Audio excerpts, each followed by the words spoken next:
Armis, and Gatewatcher. Without your help, this couldn't have taken place.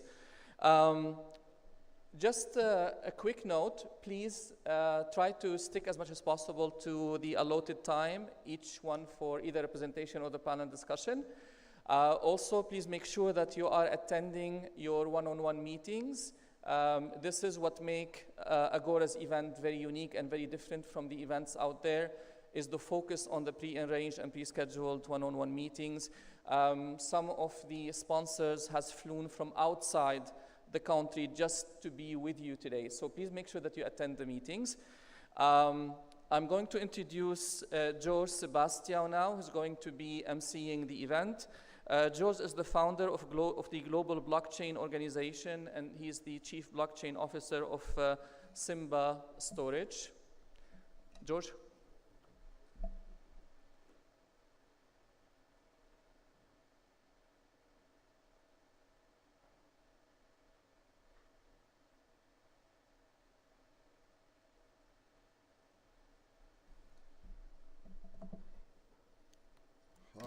Good morning, colleagues. It's a pleasure to have you here.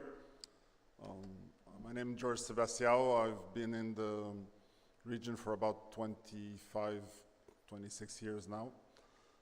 Out of this, about 20 plus have been associated with cybersecurity. I actually teach the first hacking course in the Abu Dhabi Chamber of Commerce in 1999. So a good set of my colleagues across the region from Kuwait, Bahrain, Saudi, UAE, Oman, and Qatar, and even outside, including the Organization of Islamic Cooperation, in which we conducted cybersecurity incident training, involved about 50 almost Islamic organizations. Now, the situation in cybersecurity continues to evolve in the sense that the people that are attacking only need to get it right once. The people that are defended need to get it right all the time. The space that you're trying to defend keeps getting bigger and more complex, which makes the situation much more complicated. So if we look specifically at the UAE, there is many elements that are increasing the risks quite substantially. One is obviously things like, for example, smart cities. As you know, when a city becomes smart, you have a lot of data being collected, analyzed, and needs to be protected in an efficient, effective way, especially most associated with IoT. As you know, IoT devices were not necessarily designed for cybersecurity. UAE has been a big adopter of blockchain, and I've been in the blockchain space now for about 7 years. The blockchain space, especially with exchanges, digital assets, also changes the space dynamically that needs to also be protected. So in that space, for example, protecting things like smart contracts, which are pieces of code that actually execute on the blockchain and could potentially provide risks. And those that come to, for example, blockchain will understand those risks associated with those smart contracts, whether they happen to be digital assets, DeFi, or even the more common today or fashionable NFTs. Those all create massive risks. Other important aspects is if you steal $1 billion, physically you need a lot of trucks because it actually weighs a lot of weight. So whether you need trucks, if you steal 1 billion digital coins, it weighs less than one gram. It's the size of a USB because only the wallet that you require. I think also the UAE has recently gotten into other critical infrastructure issues. One example I would just mention will be things like, for example, larger plants for aluminium production and nuclear as well, which themselves will require much substantial and more critical protection. So we have an impressive set of presenters that will cover some of these elements, and we're basically trying to create an ecosystem to make things a bit safer. Dr. Marwan, which is a good colleague since almost 25 years, sometimes plays a bit of the role of CISO of Dubai, in the sense that there's a cybersecurity center that actually addresses a lot of these issues, be it at the city level, but also in the new world of digital assets as well. His Highness Dr. Mohammed Hamati Al Kuwaiti cannot be here, but however, we have a recorded message from him. So we'll be playing that recorded message, and then we'll go to the remaining of the speakers that will open the morning for you. Thank you very much. I'm also available for any questions you may have as well in the process. Thank you.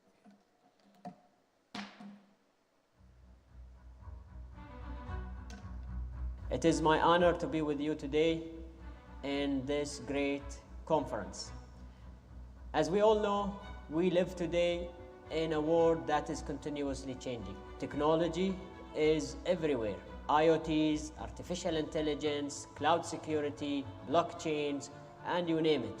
Many of those technologies are really making our life easier. Depending on these technologies really helped us to foster many of those businesses and helped us to actually continue regarding many of the achievements that we have and collaborating with many entities. The industrial revolutions from 1 to industrial revolution 2 until the way that we are at industrial revolution 4, which really symbolize a lot of cybersecurity across many of the aspects that it is actually built on. Today, Industrial Revolution 4 has really built on this computer world, on this transmitters, transistors, and many of the aspects today we are actually at. This really have led us to depend more and more on technology, and this what specifically actually have brought us today to realize that security is a building block of all of our cities, nations, and countries today. If we had seen the smart cities terminologies that have actually generalized today across many of those aspects, focuses on that technology. Smart hospitals, smart industries, smart everything. And this is where our nations are already actually leading towards that. Not alone, but together with many of the industries who are helping us to make that smart. However, have we made that smart city, smart nation, a secure place, a secure environment to do such businesses?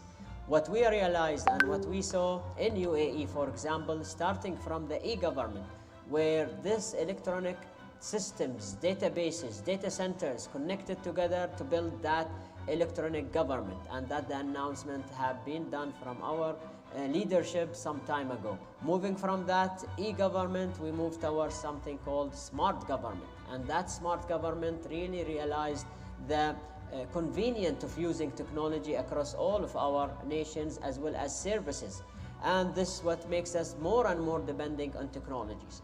From that smart government, we recently announced the artificial intelligent government, where UAE is definitely working with all of our partners to build that artificial intelligence government in order to really leverage those technologies, leverage all of the aspects that we have today to build the right momentum of that technologies. However, with this dependencies in technologies comes the cybersecurity that we need to really foster as well as enhance. That cybersecurity, we've seen it across many of the aspects today in UAE and globally. And what realized us on this is the cyber pandemic and the biological pandemic that actually leveraged aspects that we've seen across the whole world have accelerated and enabled us to shift to technology in a very fast pace. Maybe not thinking of taking many of the precautions that we have, but nonetheless, it really allows business continuity to continue of many of the works that we have. That cyber pandemic comes with that biological pandemic we've seen. Cyber pandemic is here with us to stay. Cyber pandemic need to be actually cured as well as protected and countered with all of us together. And because of this, we are here again today. Together, we can realize and build that immune system to allow us together work in order to fulfill and flourish many of the aspects that we have today. What we actually realized in that aspects is colonial pipeline. an attack that hit by a ransomware, and it's actually affected and impacted huge entities across the US, and how it really built that dominant effect across many of that oil and gas as well as energy sector in general. We as well prior to that heard of the solar wind and the supply chain that really affected and impacted not only one nation but also more than 6 continents across the whole world. And this is what really brought us today again here to bring that wake-up call for us all to really be ready and build up many of those realization and solidify this relationship between us all. Definitely the private sectors are with us in all of those aspects and all the way, because many of this infrastructure is owned by the private sector. Many of those systems are built by that private sectors, and this is where we cannot function without that private sector and helping us in doing many of those aspects with us today. If we can give a specific idea of what is UAE is going through in that perspective. UAE have really helped as well as realized many of these cyber pandemic that could affect not only one system but all of the systems and all of the nations that we have, as well as our regional friendly nations across us. The UAE have announced the Cybersecurity Council, which we actually have the lead of that aspects from our end. Cybersecurity Council focuses on really unifying the strategy across all of the Emirates today we have, as well as realizing and working together with many of those entities to implement the cybersecurity strategy. UAE as well have worked on many initiatives to help us together with all of our partners to achieve that cybersecurity aspects. Today, UAE is actually leading 4 or 5 initiatives in this regard. One of that initiative is the Bug Bounty, and that Bug Bounty focuses on bringing together the research and development, the academia, as well as the industries, and work together to really identify those vulnerabilities prior to the attack happens, and in the same way really bringing those hackers, ethical hackers, to help us is hardening many of those systems accordingly. The UAE have announced another initiatives, which is again the Cyberpulse, and after realizing that many of those attacks are the cause of the human weakest factor, and this is where we definitely focus on building and spreading the culture of cybersecurity across not only the personnel but also all of the employees and organizations across the whole sectors, and spreading that to be not only on UAE but also across the whole region. And that's our goal, and that's where we come together here to help and really realize many of those aspects with you all, with our partners.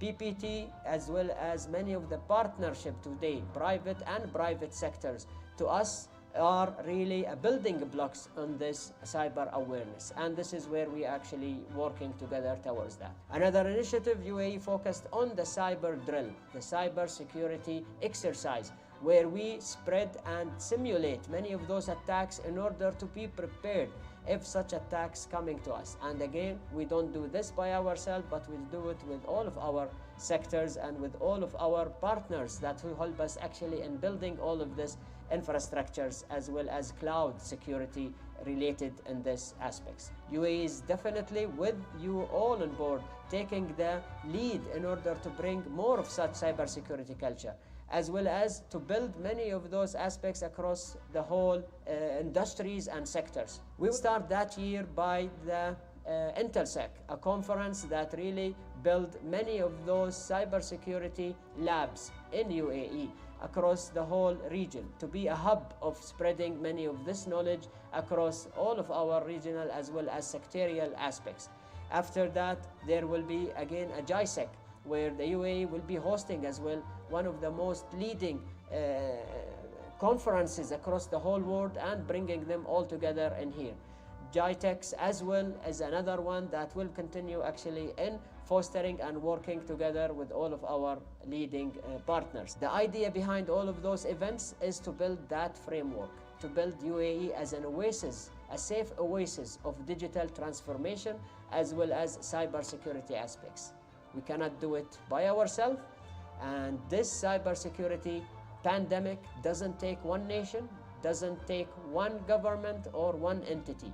It has to be a collaborative effort across all of us in order to really build that immune system and collaborate to defend from any of such cyber attacks. With that, I will end with one message. We all together are in this pandemic, in this cyber pandemic. And because of this, we all together have to work collaboratively and partner together to really fulfill many of those aspects. Again, it's not a one nation or a one organization or a one entity who could achieve that, but together we will definitely achieve many of those things. And with that, I leave you in peace and wish you all a pleasant conference. Thank you very much.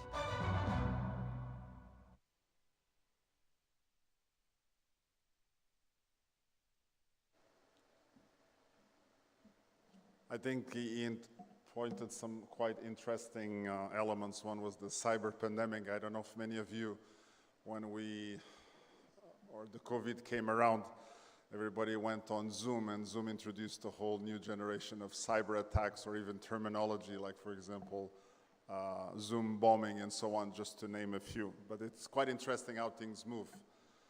I think also now we're slowly moving into more digital twins, into what we call metaverse worlds. I've been working now for the last 2 years assisting a group that called xrsi.org, which is for extended reality, which includes AR, VR, MR, which means augmented reality, extended reality, mixed reality, which is the extent of the critical elements of the today metaverse worlds. And we have created actually a framework. It's based out of California, but I'm here to represent the Middle East and ensure that this also gets protected with the necessary privacy as well. Includes gaming as just an example. I had the pleasure of meeting Sultan and having some interesting cyber discussions. I think it's almost 10 years ago. Time flies a little bit too fast. Somewhere between Dubai and Abu Dhabi, the famous now largest aluminium plant or smelter. I remember doing a lot of assistance for the one in Bahrain, but I think UAE always needs to be something a little bit bigger. So obviously aluminium is like any other factory, requires critical protection because of the machine control systems that are part of it. So obviously Sultan has got an extremely amazing background in cybersecurity, and he's probably somebody you need to listen to in terms of advice, but also in terms of insights. So now he's part of Prime Minister's office. So I welcome him here, and it's a pleasure to see so many good friends come together for a short period of time. Sultan, the floor is yours.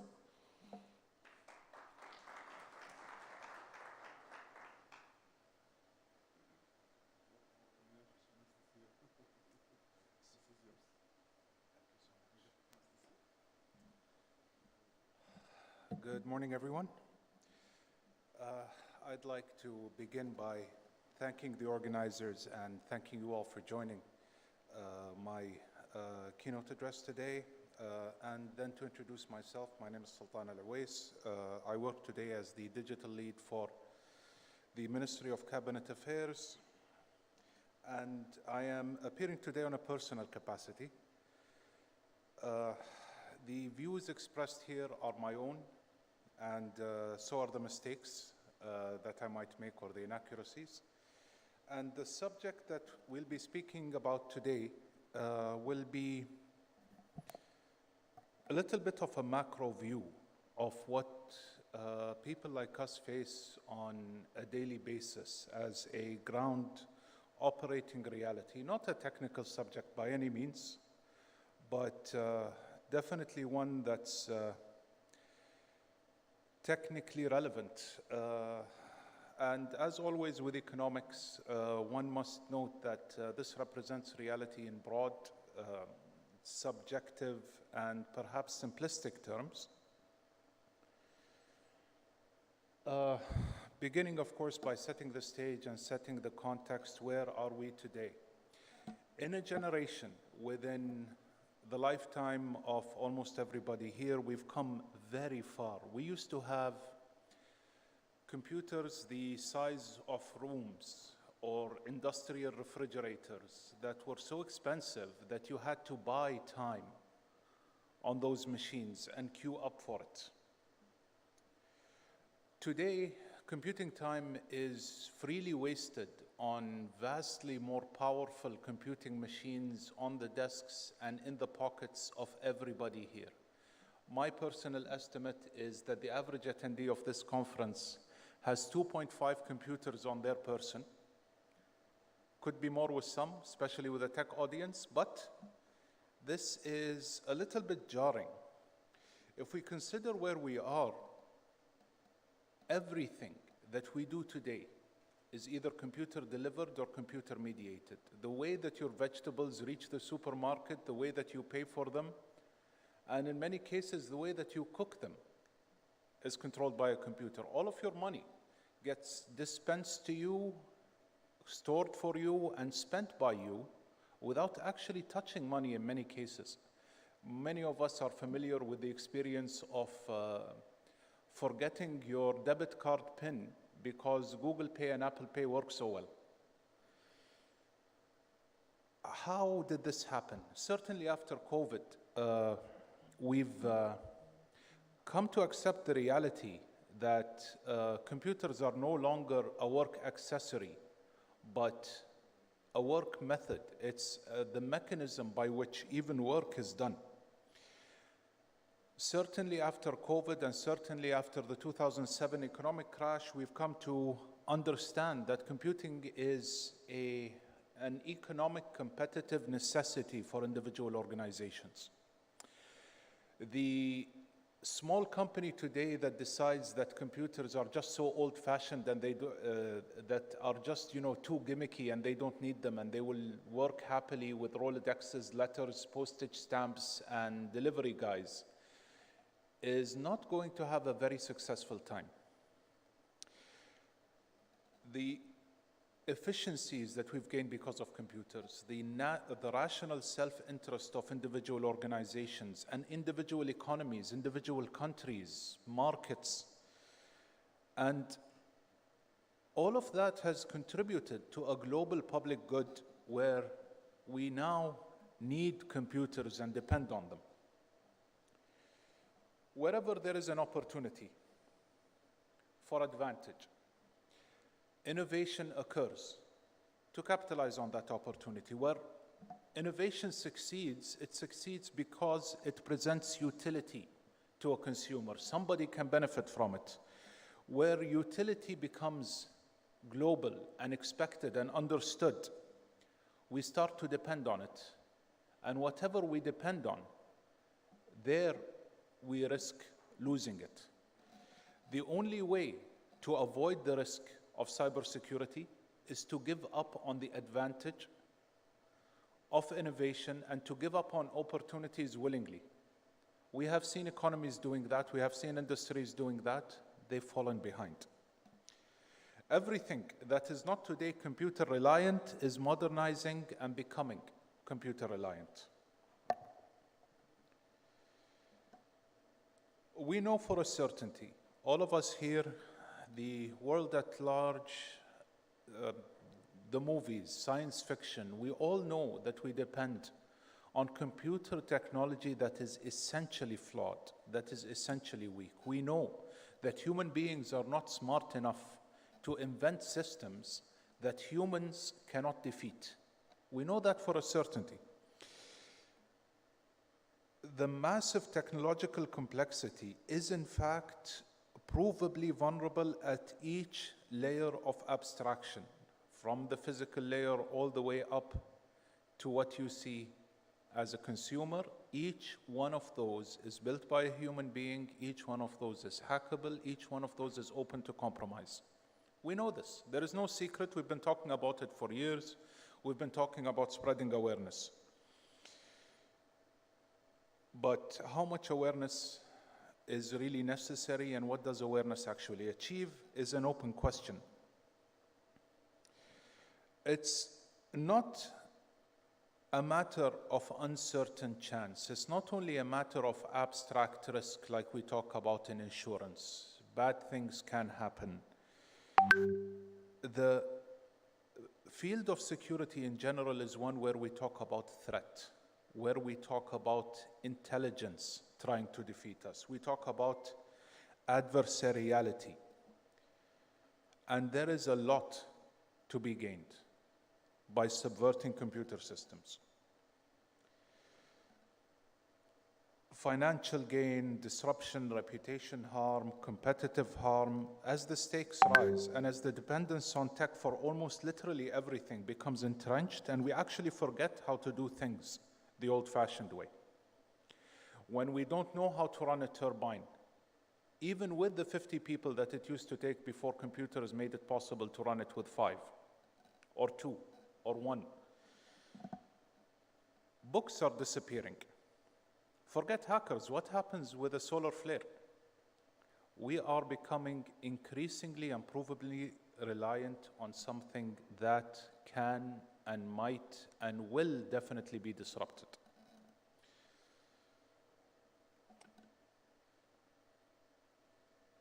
I am sorry I skipped a slide, but you heard me verbally.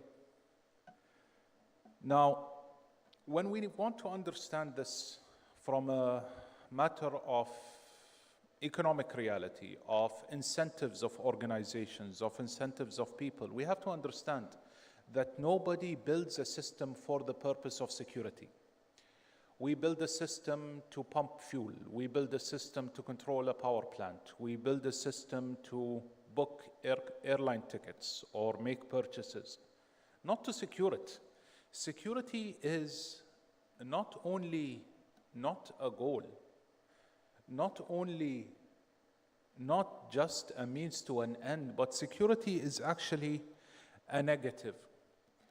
Our colleagues, as security professionals, when they ask us questions like, how many more tons of steel or aluminum or how many more kilowatts of electricity or megawatts is your cyber thing going to help me produce?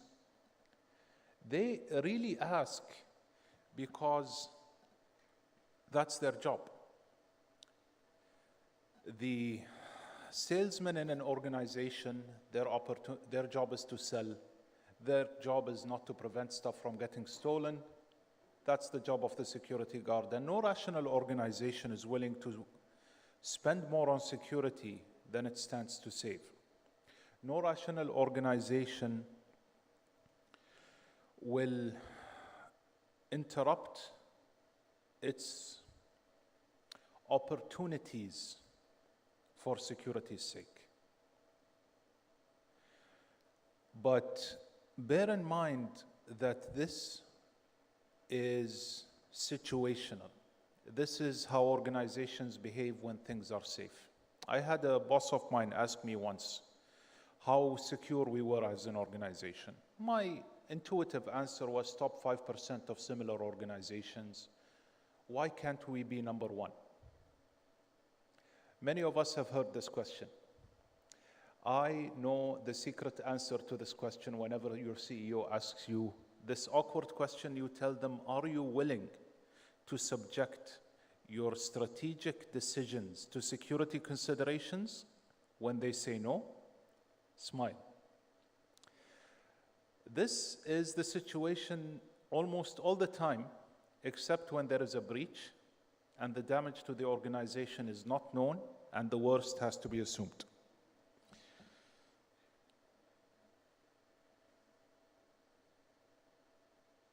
Now, this picture is because of a strange property that is also economic.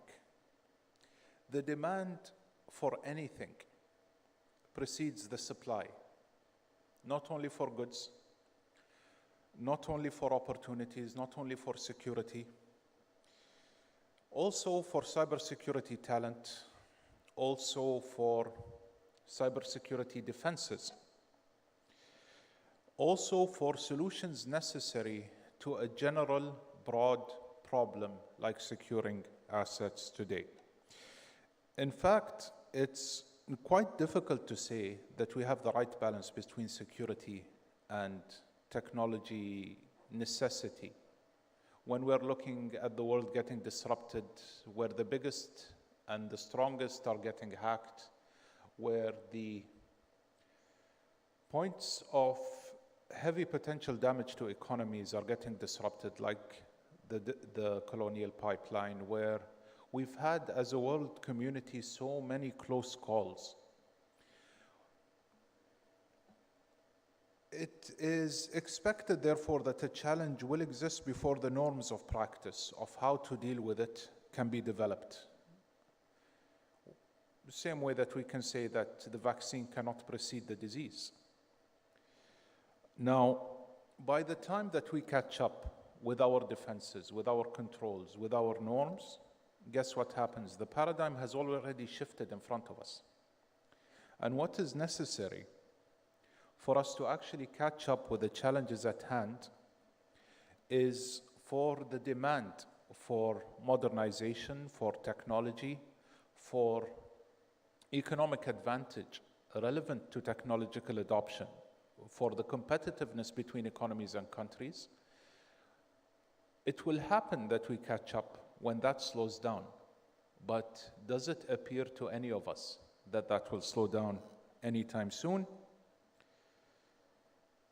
My end note is that business, IT, security people, economies, countries, we are all in search of only good enough security. Nobody expects perfect security.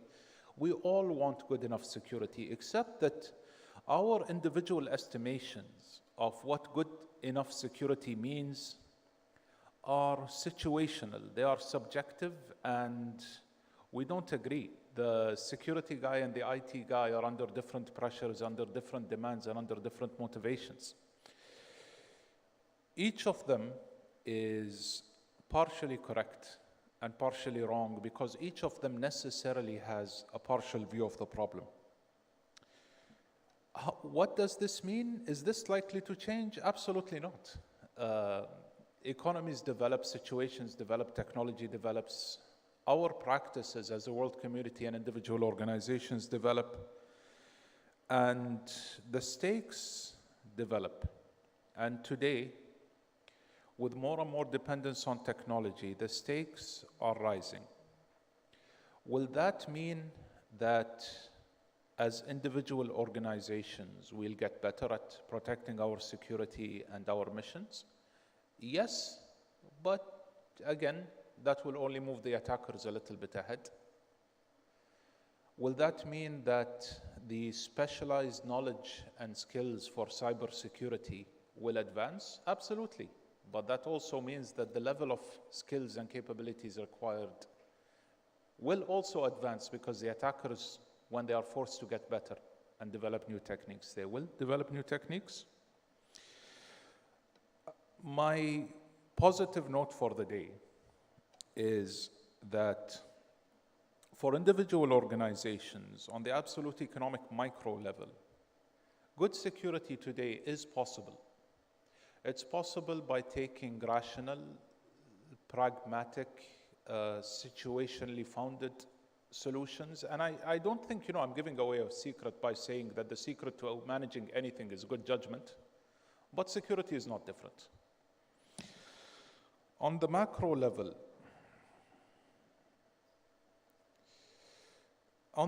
level, we've seen a lot of development in terms of governance, in terms of international collaboration, in terms of public-private partnership, in terms of even countries treating cybersecurity vulnerabilities as export-controlled potential weapons with the Wassenaar Treaty. Conventions, treaties, agreed norms and regulatory regimes will continue to emerge, where sectors increasingly cooperate. Normative and positive trends. Trends aiming at what things should be like, and trends dealing with what actually is, will continue to spread, and it will become, how do I say this? It will become less uncertain what needs to be done to run an efficient security program. Certainly the efforts of our colleagues in the government, Dr. Mohammed Al-Kuwaiti and company, and in international bodies remain appreciated. But for the individual organizations, my last note to all of you is, can we wait? I don't think so. Thank you all so much for listening.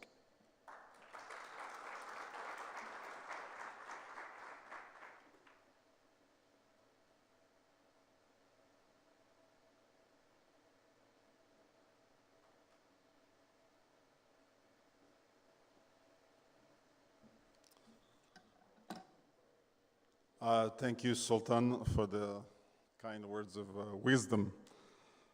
We're going to go on to the next interesting topic, which is cyber warfare. I've had the chance of presenting this topic quite a few times, both here in the Middle East, but also in an annual conference that happens in Tennessee in the United States on a regular basis, hosted by another good colleague that coined the term quite a while back, and he coined the term Cyber Pearl Harbor. So to join us today, we have Tim Hager from Picus Security to present the topic. So Tim, please.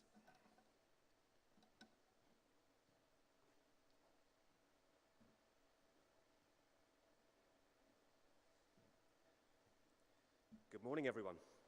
So I flew in from London on Sunday. I've spent just over a day here, and I'm already wondering why I live in London. So it's a real pleasure to be here today with you all. The previous speakers have kind of done a lot of my job for me already. There's a huge amount of common sense absolutely in what we're talking about today. We have to be pragmatic, and I think we have to find a different way or find new ways of addressing the challenge. And hopefully in this presentation I'll explain a little bit about why I think that. I really, really don't like analogies like this. I think they're very, very cheesy and very, very old-fashioned. But one of the things I think is really important is most people know the first sentence out of the three on this slide. But most people ignore the second and the third. And that's really, really quite a depressing concept, because if you only believe in the first one, we're setting ourselves up to fail. We can't know all of our enemies, and we can't know all of our weaknesses and limitations. This is not a war that we're going to win by buying more aeroplanes or buying more tanks or having more people. This is a real hypothetical challenge that we face. So really, this is about what do we know and how do we know? How sure can we be that we know our own defenses and our own capabilities? What do we know about the competition or the enemy? There was already multiple references to colonial pipeline. Were any of you prepared for that in advance? How many of you have been searching for how do we test for Log4j or Sodinokibi or Ryuk or Snake? Enter your celebrity ransomware of choice. This is a war that is developing on a continuous basis, and we can't know everything. So we need to be realistic and do the very best that we can with what we have. Why is that important? This is the last of my marketing kind of slides. This is an arms race. And on the left-hand side of the screen, we can see, slightly out of date, values of what we spend globally on defending ourselves as corporations and organizations. And on the left-hand slide, there's the cost of cybercrime. If we keep doing what we're doing, we're going to lose this battle. That battle is not about nation states, it's about our individual organizations and companies that we're responsible, in part, for defending. Let's make it more relevant. Let's talk about today. We heard about a dropout because of COVID-19. We've all made decisions. We've all basically chosen to come here based on risk. We've chosen, how are we going to get here? Is it going to be taxi, public transport? Are we going to drive? How do we feel about being in a room with 100 other people? Do we fist bump? Do we wave? Do we shake hands? What are we comfortable with? We're making personal risk decisions. So how safe do you feel? How safe do you feel about the battle you've made today? But this is the same as your day, every single day in your organizations. You basically prepare. You prepare based on the things that you know. You hire the best people that you can afford, which is becoming increasingly challenging. You buy the best products. You look at the Gartner top right magic quadrant. Does that mean that you're safe? Does it really? Are you sure? How sure are you? You've done the very best you can. You've invested. You've got that vulnerability scanning tool. Do you use it? Are you using it on a daily basis, weekly basis? How confident are you that you can deal with the information that you get? And then you've invested in that in-house, outsourced, hybrid thing that does detection, that you switch on and get loads of alerts and then decide to probably switch it off again or outsource it. And when you outsource it, you outsource the visibility, you outsource the management. Are you sure it's working effectively for you? To ask another question, how secure is your organization right now? Or another way of asking it, if your phone vibrates right now, how sure are you that you can answer that question? One of the most common excuses that I get presented with for people joining meetings late is, sorry about that, I had to deal with an incident. This is not a made-up thing. This is not fear, uncertainty, and doubt. This is the reality of our lives in cybersecurity. So how safe is your organization right now? You're here. So what's the ranch like? Is everything locked? Are the windows locked? The doors locked? It's a real challenge. So again, my name is Tim, and I am a recovering cybersecurity salesperson. I'm one of the people that one of my colleagues here today talked about selling opportunistically. For 20 years plus, I've been selling people like you products. And how's that really, really worked for any of us? Effectively, cybersecurity is a reactive practice. We're never going to get ahead of the criminals or the bad guys out there, the nation states, because they're doing things to bypass what we already have. So we're always one step behind. We react to things. We get breached, we spend money. Someone we know gets breached, we spend money. We do a pen test once a year, and there are some recommendations, and we build those into a 12-month security plan. Is that really answering the question of how secure are we right now? Absolutely not. We're reacting all the time, and every time we react, we're filling a gap. We're filling a hole in an ever-leaking dam. Enter your analogy of choice. That's the reality. And as a result, we have 10, 20, 50, 70 different security controls and a team of 5 or 10 people. Is it realistic to believe that we can manage all of those security controls and defend ourselves effectively? In my opinion, it's unrealistic to believe so. The most secure we are as a business is in the 3 months after we deploy a solution, because we've invested time in deploying it correctly. 6 months later, is it still working for us effectively? Highly unlikely. You don't have to listen to me about this. I appreciate I have a commercial responsibility. Listen to the analysts if that's who you want to listen to, and they will tell you very realistic comments like this. So Gartner will tell you, it doesn't matter how much money you spend, how big you are, what products you buy, most organizations cannot tell you how operationally effective they are. And the operational word there is really important. This is not just about cyber criminals. This is about human error, misconfigurations, mistakes. We have to be very realistic about the things that can harm our business. So I work for a company called Picus Security, and we work in an area of the market called breach and attack simulation. In fact, the recorded presentation earlier talked about the UAE's focus around simulating attacks. It's a really forward-thinking approach because it's about doing things differently. You can go and buy more products, but would you actually rather make sure that you are utilizing the tools you already have effectively? Or as I would call it in the UK, 1970s parenting. Right? We didn't have much in the 70s. You made the most of it. You had to make do with what you had and get the maximum from it. And this is exactly the same. We can't buy every single product in the market, and even if we did, it's probably not going to secure us the way we think it will do.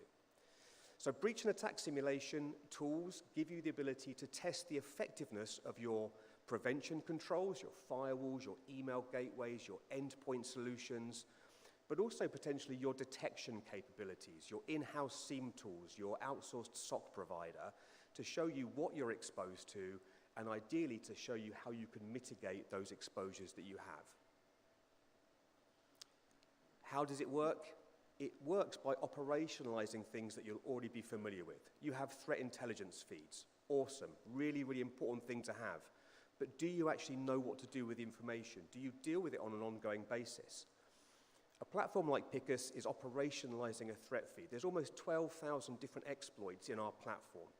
And on a continuous basis, those are being launched against an organization's security controls and showing you, are you blocking these exploits? So something like DarkSide, which targeted Colonial Pipeline, something like Log4j. On the day that Log4j was identified, there were 9 variants of Log4j in our threat database. So when someone came to you and said, I've just heard about this Log4j thing, are we safe? That's an awful question to be asked as a cybersecurity professional. What's your process for answering that question? How long does it take? How do you validate that you've tested it effectively? A week later, there were 57 different variants of Log4j. Are you safe against every single one of them? How do you know? A platform like Picus gives you the ability not just to identify that, but to automate your testing. Because we have a team of people whose job it is to assess threat feeds and upload latest exploits to the platform. The platform automatically tests your controls. Are we blocking these things, yes or no? Now, if we just told you your email gateway is terrible or your endpoint security is really good, that has limited value to you. So we also provide mitigation advice. You are currently not blocking 17 of the Log4j variants. These are the actual mitigation steps you need to carry out to make sure you are blocking it. So you're improving the utilization of your pre-existing security controls. We also do that for your detection controls. Why is that important? For the same concept of vulnerability scanning. Just because you are vulnerable to something doesn't mean it's exploitable in your environment. Just because something lands in your environment doesn't mean to say that it can cause you harm. Because if your SOC or your SIEM is working effectively, it's detecting and alerting. And if it's detecting and alerting, it gives you the ability to respond to that incident. That's the whole purpose of it. But if you're not detecting and not alerting, what you're left with on the right-hand side is what we would call your hidden residual risk, the unknown unknowns that could cause you genuine harm. On average, something that sits on your network undiscovered will sit there for between 4 and 6 months, and it's typically identified on your next scheduled pen test. 4 to 6 months is a very long dwell time on your network with something that you don't see. So where does continuous control validation sit? It's very similar in concept to things like penetration testing, red teaming, threat intel feeds, vulnerability scanning. If you're already leveraging those types of services or solutions, this is very complementary to those, but it's about bringing them into the real time. So it's going to be able to test and show you attacker behaviors. Colonial Pipeline issue, would that affect us, yes or no? It's going to show you where your security gaps are. It's going to show you then how to fix or solve those particular security gaps. But one of the other things that was mentioned earlier was about making rational decisions. How do you make rational decisions based on things that you don't know? You listen to analysts, you listen to your pen tester. Okay, these are important people to listen to, but how do you know in the context of your environment? This platform will give you an output which is a security score. It is a way of quantifying how effective your security controls are working. Is it perfect? Nothing's perfect. Does it quantify risk? Absolutely not. Does it give you a reference point for how well your security controls are working? Absolutely yes. And if you can go to a board meeting or a budget holders meeting or a security steering committee meeting and say, as of today, our endpoint controls are not protecting us against 40% of ransomware payloads, I think we need to invest in consultancy time to fix that. I think we need to buy that new ransomware module. It's going to cost X. Should we do it? You're presenting the business with a risk-based decision. They may not take that decision based on various other factors.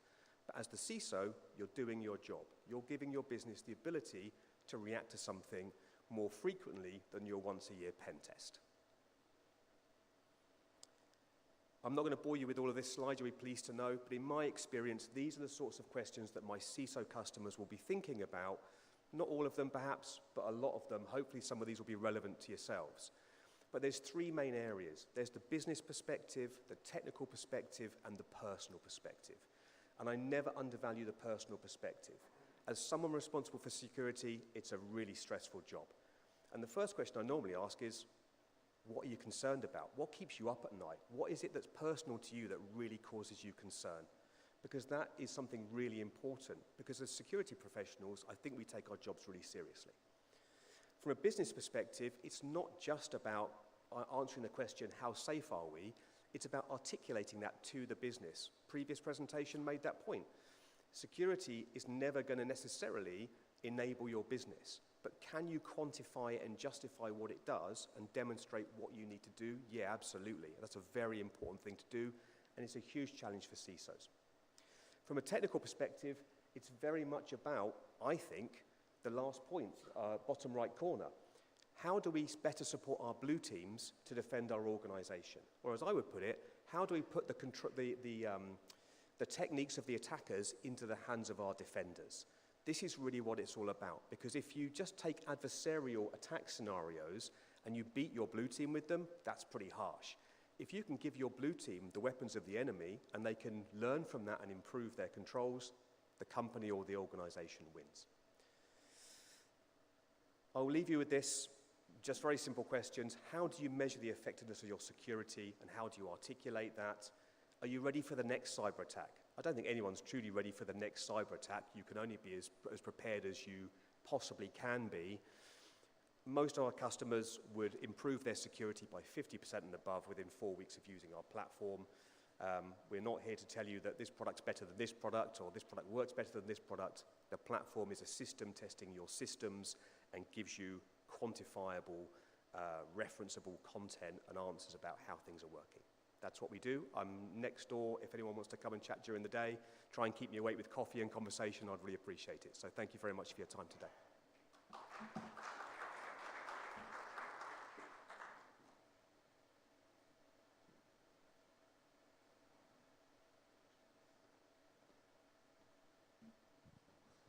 Okay, they will be getting the chairs ready for a fireside chat on data management, governance, and protection. So I invite on board two colleagues, Ahmed Nabil from Standard Chartered Bank and Kapil Mata from Malwarebytes. I think we need 2 chairs, sofas. Perfect, thank you.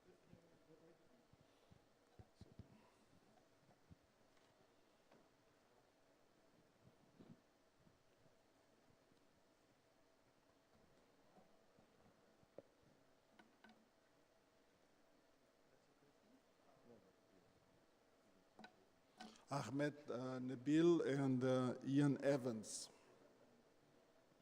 Yeah, they're here. Okay, perfect. Let's put my glasses.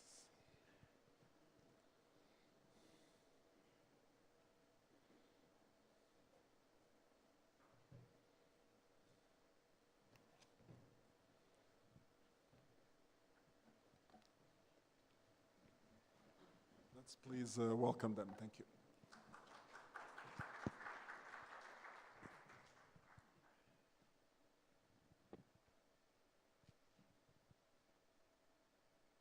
Good morning, everybody. Good morning, Ahmed. Morning. Nice to be with you here. Thanks, everyone, for attending. So we have, obviously, with the Dubai data protection laws that just came out around sort of privacy and data protection, obviously today's fireside chat is just going to be looking at the impacts. Laws 44 and 45, I think everybody is lovingly calling them, but it really is the privacy data protection law. And really what the impacts on organizations are, right? And there are many impacts that we need to look into. How should we think about the laws? How should we act upon the laws? How do we get ourselves ready to be protective against the laws? And a lot of people talk about fines in the GDPR and data protection. I don't think we need to talk about fines. It's kind of the least interesting part of how data protection works. I think what we have to think about is reputational impact. It's very similar. My background is very much cybersecurity, and I've been many years flying in on the Sunday flight from London. So Tim, I'm with you on that one. So I've been working in the region now for over 20 years, and I'm working with organizations throughout the Gulf region and the UAE. And for the last 4 years, working with organizations around privacy. When privacy wasn't really much of a thing in the UAE. And organizations that had an expansive reach outside of the UAE obviously needed to think about how do they think about data protection for data subjects. People like Emirates Airlines and Etihad Airways obviously have international audiences. And the Jumeirah Group has many tourists that come in and stay at the hotels, as does Dubai Tourism. So we've been working very closely with organizations to help. Now, obviously, with the emergence of the law beyond the DIFC and ADGM, and that's a key factor, actually, Ahmed, we should talk about maybe how we ended up with an accelerated law, because the compelling impacts to get us to where we are on the 2nd of January with a law that's been enforced is Max Schrem's second law case, which invalidated Privacy Shield, but Dubai didn't have a Privacy Shield Data Protection Act for transfers, which meant that the UAE was invalidated for data transfers. So then, with the Dubai DIFC and ADGM laws going towards a GDPR-like adequacy, it meant that data transfers could only occur outside of Dubai from both financial markets, which is a huge impact if you start to think about data and data transfers. So we need to protect data transfers. Today, we're talking about cyber and cybersecurity and threats, but we also have to carry on thinking about the best organizational measures when we are transferring data to transfer data. And the privacy law doesn't say you should not transfer data. The Healthcare Data Act says that health data should remain in the UAE, but it doesn't say that all data should remain in the UAE, and you have to transfer data in order to run your business. Every time we send an email, we're transferring data. Every time we book a meeting through Office 365, we're transferring data. So there's data transfers going on in our lives all day long, but we have to make sure that they're protected. So I think this is a great place for us to start. Maybe Ahmed, do a bit of an intro. Thanks a lot. I think we're just making a good team here with your privacy and data protection background. I'm on the other side of the coin with the security and the CISO path. And we all know that they both work together hand in hand, the privacy and security together. I think the new law was really much anticipated. We used to have a lot of, what I can say, fragmented laws, some for the DIFC, some for some sectoral, like the banking or the health. And I think they were looking for the one overarching law that comes to govern everyone working in UAE. So I think it's one of the major things done here for all the legal reforms and the structure for the future here in UAE. So I think if I'm going to start, we used to have a lot of what I can say, a fragmented laws, because this is now a trend now. We're seeing, especially in the Middle East, so we're seeing Saudi and like the banking or the and health, it's coming now. And I think we're looking for what should we start? Overarching, if we want to do a compliance to govern everyone program for data protection, what should be the start? It's interesting because we've seen, you raise a good point here, because now there's the race for the gold standard. Yeah. And Dubai won the race. So Dubai got to a GDPR adequate standard quicker than all of the rest of the GCC countries were looking at. If you think about the Bahrain law, it's very much based on the original data protection laws that were in 2015. Yeah. Qatar's having a revision to its laws, which are still based on the original data protection laws of 2015. And so are Kuwait. Saudi is rushing very quickly to get to the same level, in essence, the GDPR adequacy level that Dubai has just set. And I think Dubai made a very pragmatic approach, that it didn't have all of the law fully baked. There are still some things that are obviously draft, but don't worry about that, because the UK's had draft laws for 4 years about things. When we think about the beloved Brexit, that was a big change to the way that the UK worked, from being part of the EU to being an island outside of the EU. And people looked at it and said, oh, we'll be adequate. That was 400 pages of differences, derogational differences to the original GDPR. But essentially, it was cut and paste. But there are little things that changed. Things like the digital age of consent was changed. So when we think about consent, then consent and the obligation of consent is to demonstrate consent. And we often think about consent like a credit card receipt. How did you obtain the consent? Could you evidence the consent? Because you will be asked to evidence consent, how you obtained it, under what policy consent was given and received, and then how you receipt it and how you redact it. Becomes quite complicated when you think of your business, but that's one of the legitimate interest pieces that we have to think about. And then legitimate interest, obviously, under this law is invalidated. True, it's not. That's a big thing. I think it's one of the big things, the differences when you compare it to GDPR and some of this, the word legitimate interest, which was used as a basis for any processing of personal data, is not there. And the main focus now is about the consent. Yes. And so I think there will be a lot of challenges here for the, and some overhead for organizations with this consent, applying it and the forms and collecting it. It's maintaining consent. You need a single version of the truth of consent. And this is where consent becomes hard, because what am I consenting to? And then how do I show consent in a very granular way? And you have to look at it granular, because the option of redacting consent is stop. Stop all communication with me, which is nuclear almost from a company perspective. You don't want people to say, take me off your list regardless. You want to say, I just don't want to receive this piece of mail. I don't want to receive that email shot. I consent to the website, my mobile app. You think about from a Standard Chartered perspective and websites, digital banking. True. I mean, banking is digital now. Yeah. As much as you can go frictionless and digital, it's digital. And therefore you need applications.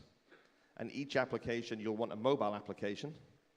And each mobile application has to gain consent. Mm-hmm. Or you could look at something that I think is very complicated and something that we help with, but cross-application platform consent. This becomes really complicated because now you're based on a persona. It's like a trust center. And I saw Facebook introduce a trust center recently. But your trust center is the single view of you as a person and everything that I gave you consent to enact upon, which becomes quite challenging across different lines of business. Now, you started, touched a very important area, which is, I think, maybe a good chat point, which is the scoping itself. Who does it apply for, and the exceptions. Because, for example, you've mentioned the banking, the card processing, things like health. There's a lot of other sector privacy laws which apply to them. So I think this might be part of the exception. So the scoping, how do you scope this? How this would be scoped? For everyone in the UAE? What is the exceptions? Anyone in the UAE above a certain organizational size, which in the GDPR was 250 and above.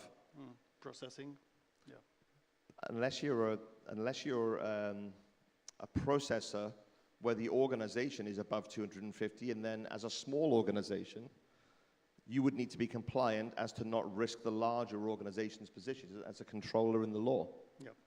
Because you have to demonstrate that you have control over second, third, and fourth parties. And that's an important factor of what the GDPR is trying to say as well. So a lot of organizations said, it doesn't matter about these things because they're a partner. Mm-hmm. It's outside of my organization, but actually Article 28 is quite a short paragraph of the GDPR, and it says everything that's outside of your organization that you instruct, you're the controller. Therefore, it's part of your organization and part of your controls. Yeah, because I think also one thing that we mentioned, the part of differences, the legitimate interest. I think another area of focus is the contract itself. The contracts between the controllers, the processors, the contracts between organizations.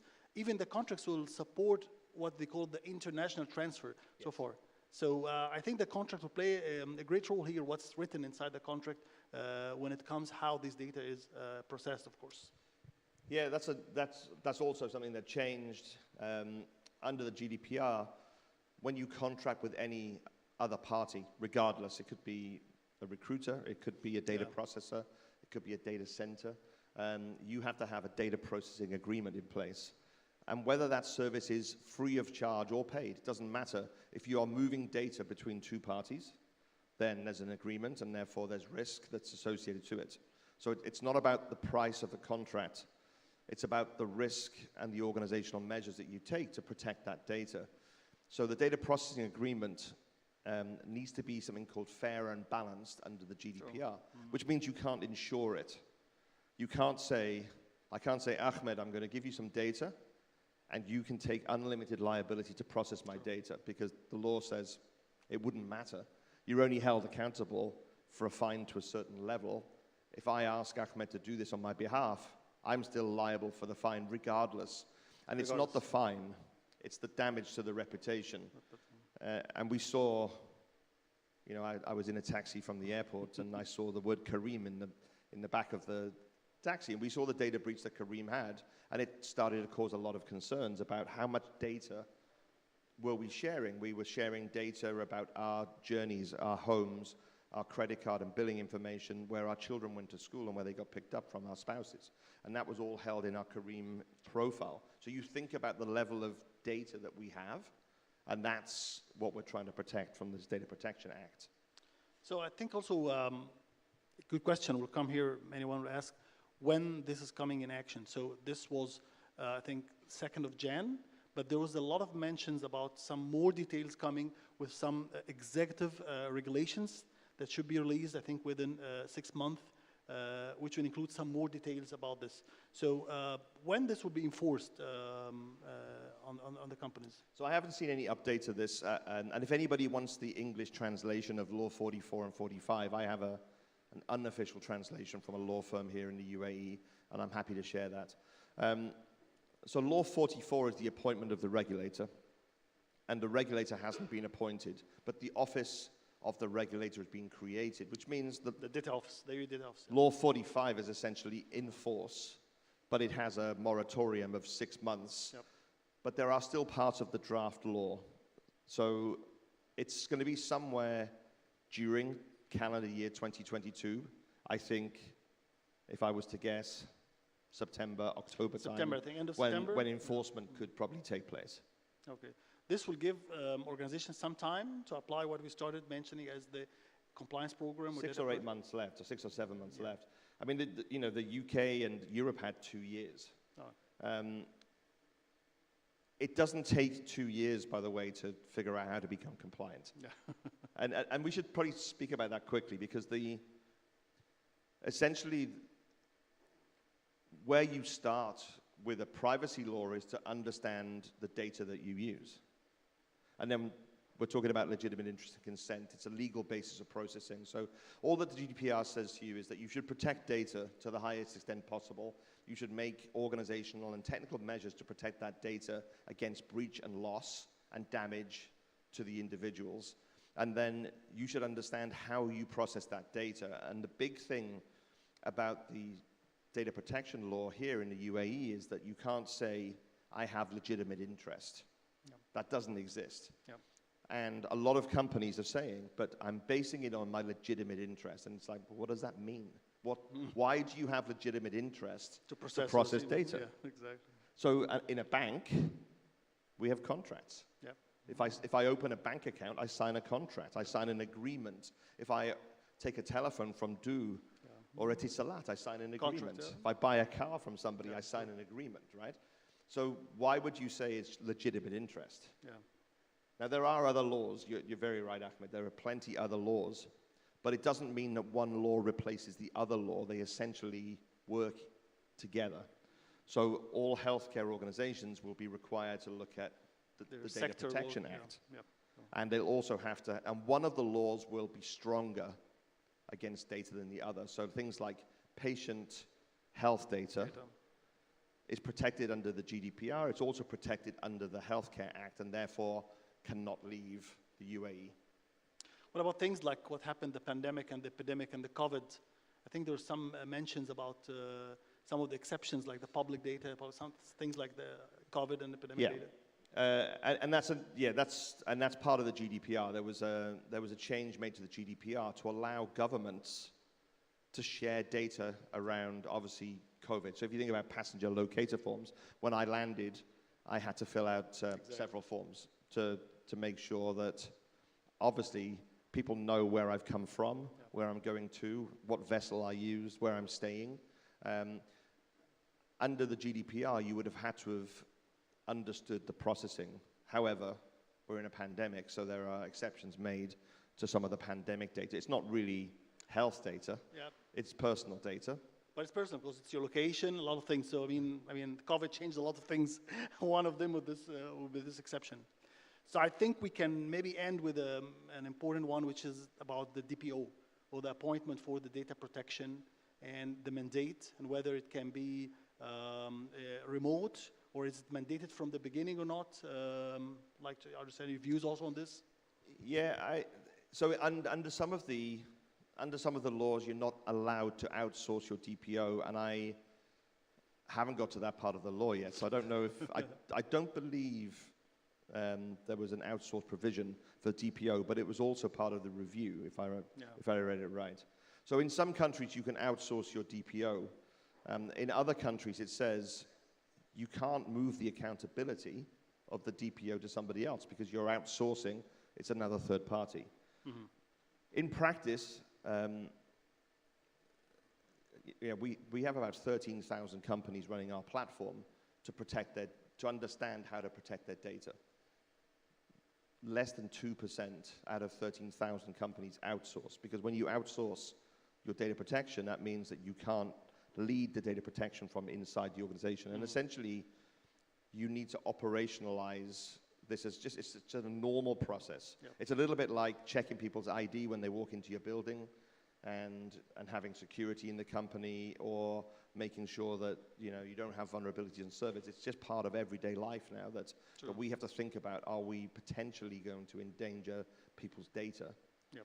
So outsourcing it, and from a OneTrust opinion, outsourcing it isn't taking it as seriously as understanding the data from within. Also, I think it depends, similar to the GDPR, about the nature of the organizations, number of processing, the activities, and depending on this also, there might be some exceptions, some part of the law, and I think the DPO might be one of them, depending on the nature of the organization and the amount of data that they are processing as well.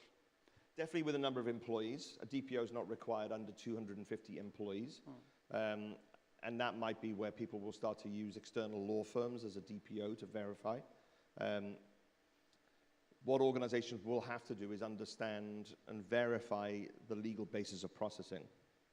So we saw, only last week, we saw that consent was changed again outside of Belgium. So the advertising laws were changed. When you advertise, it's kind of challenging around the advertising, and there's something called the TCF framework, which is what advertisers use, and that was invalidated last week, because legitimate interest, again, was the basis of it, and there will be fines now issued to organizations. But you think about how much we rely on these frameworks, and the IAB trying to support these frameworks, again, another level of invalidation. So that's where normally law firms locally will help, is that when you run your records of processing activity, and you'll have all your basis of, your legal basis of processing, they'll probably start to ask how you could evidence that type of processing, which is really what so the keeping the records, roadmap is. Yeah, so I think if you're going to summarize now what we can do, I think most organizations need to start with their own gap assessments to understand where they are. I think a lot of things need to be done on the consent, recording the processing activities, ensuring the proper security controls are there. What else do you want to add? Data mapping is the key. So records of processing activity is key, and for the GDPR, you map data on a level of personal data. But ultimately, you need to think about data being used in an ethical way in a business. That's the next level that this heads to. So really, records of processing activity starts our understanding of how we use data from a wider basis. Data impact assessments, for example. The data impact assessments. Yes, so impact assessments around how do we use data, why do we use data, the need for the data, where it goes to, where it extends to, where do I store it, which data center, which third party. I mean, it sounds complicated, but actually it can be made quite easy, because most people know 80% of that.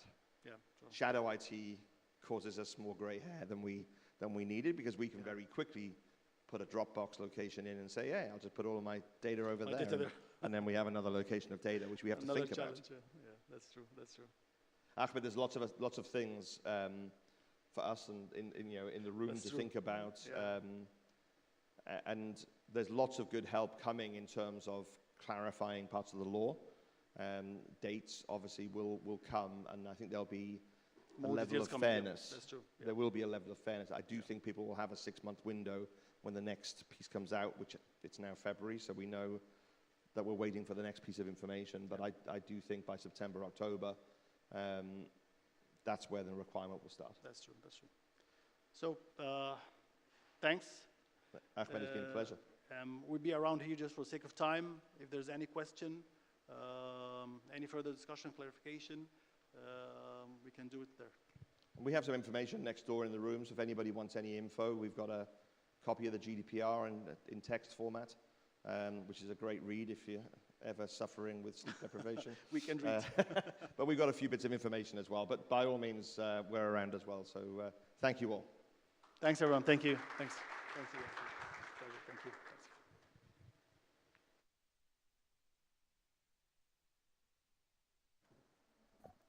Thank you, Ahmed. Thank you, Ian.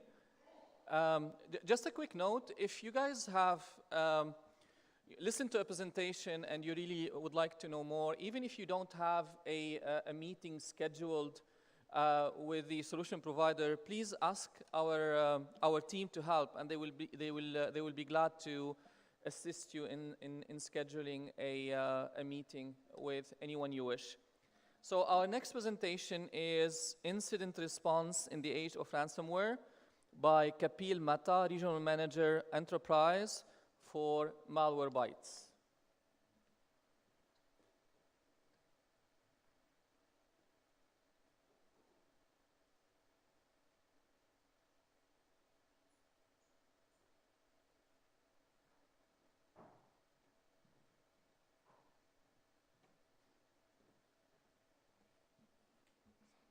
This one? Ah, thank you. All right, good morning, everybody. Hope everybody can hear me. Fantastic. Thank you very much for giving me the opportunity to speak over here. Apart from that, just would like to let you know, the others who have spoken before me have laid the platform here in terms of what data protection is, what cybersecurity is, what steps do we need to take, etc., etc. So I'm not going to dwell much more on that. But what we're going to really look at is in terms of the ideal incident response strategy when you really look at either data protection or, let's say, a data breach in your organization, or, let's say, a ransomware in your organization. I kind of understand that most of the people over here would have an incident response strategy in the organization. Just want to know anybody who had an incident response strategy in the organization, but at the same time have experienced an incident in the organization? Would there be anybody? If you would like to raise your hand, just let me know. Like, did you ever had an incident in your organization? And how effective was that incident response? All right, I'll leave it over here, and that's the reason why we would like to talk today. So our agenda is, I'm not going to really focus more in terms of the recent trends, because a lot of people have already spoken about. We're just going to speak a little bit more in terms of the NIST framework, how it impacts, and how many countries are really looking at ransomware as an issue and really working towards it. Then we're going to talk about a bit more in terms of incident response, the automation in terms of next generation SOC, and how Malwarebytes really help you as a value proposition. So just a little bit more about myself. I'm a CISM, ISO 27001 LA. I'm also one of the board members of ISACA UAE chapter. And I worked across service delivery, risk management, and sales and management here. As I said, I'm not going to speak much about the current industry situation, because many probably have spoken about. We have talked about threats, we have talked about response, and we have talked about the ideal result. What we really see on an endpoint right now in most of the organization is we see the key issues such as bloated endpoints. So you have different endpoint solutions, you have patch management solutions, you have different endpoint agents working on the endpoint, which basically effectively nullifies the operational efficiency that a user is doing. And what we see is also a costly response. So we have a response team in place. They do a lot of work around, let's say, remediation, re-imaging, many things, right? But at the end of the day, what we see when we go to our management, they see there's still a poor security ROI, or the ROI is quite less in terms of security. Why we say that is because whenever you go to a management, they'll probably say, okay, fine, we invested X, Y, Z, but at the end of the day, we still had a breach. We still are facing these kind of challenges. The reason why we see that is most of the times that either we see the optimization of technology is not there, or probably what we see is also that there's also augmentation of staff. That's the key here. Not many people in the industry are also certified to that extent to operate what they're doing. So that's again one big challenge. The endpoint security challenge I just would like to speak to here is what we see in most of the organizations is complexity in terms of handling this very solution that you have, in terms of effectivity, in terms of detection of threats, how do you really mitigate those threats, what do you really need to do on those threats, and in terms of performance, as I said, because there are multiple agents working on the endpoint, so how do we really look at it? Hence, incident response currently is the need of the hour, because as we see, most of the time what we see is ransomware is escalating. You have every 11 seconds there's a ransomware attack happening within across the globe or happening anywhere around the globe. $240,000 is the average ransom that we are really looking at, and 150 hours is the average downtime after ransomware. I would still say that 150 hours is a little less. It is ideally even more when you really want to get business as usual back to normal, right? Having said that, this is the anatomy of an attack. I would like to say either it's a phishing or an RDP attack or a gap or a vulnerability that we see on the endpoint, either an application or something like that. That's where the malware comes in, looks at it 4 to 6 months. The other colleagues have already spoken about, and that's how the lateral movement happens. Now, the ideal response for any organization then is basically what do they do is they actually look at reimaging or reformatting the endpoints, right? And that's one of the key areas that we want to really focus upon. Is that the ideal response? That's one. Second is in terms of how sure are you when you say, okay, many times when you have hit by a ransomware, what happens is most organizations would say, hey, we have a ransomware backup, so let's try and bring that backup inside the organization again, or let's say in your production environment. Again, my key question here is, how sure are you that that backup which was there for like, which has been backed up, or let's say a day before or whatever, how sure are you, is that backup good enough and you do not have another backdoor in that backup for the hacker to come back again and hit you back in the next couple of months? So this is again one area that you really need to look at what should be the ideal incident response strategy and how do we actually clean our endpoints. This is the ransomware. So I'm just going to focus a little bit more in terms of NIST as an organization. It's a very well-known organization back in the US. That's an organization that creates the framework and everybody follows the NIST framework, which we have pretty similar versions of that within UAE, which is NISA and ISR within Dubai as well. So what NIST actually came up with the Zero Trust architecture saying that last year is that every single organization, they've mandated an EDR, SIM, and a SOAR. I mean, substantial organizations, rightly said.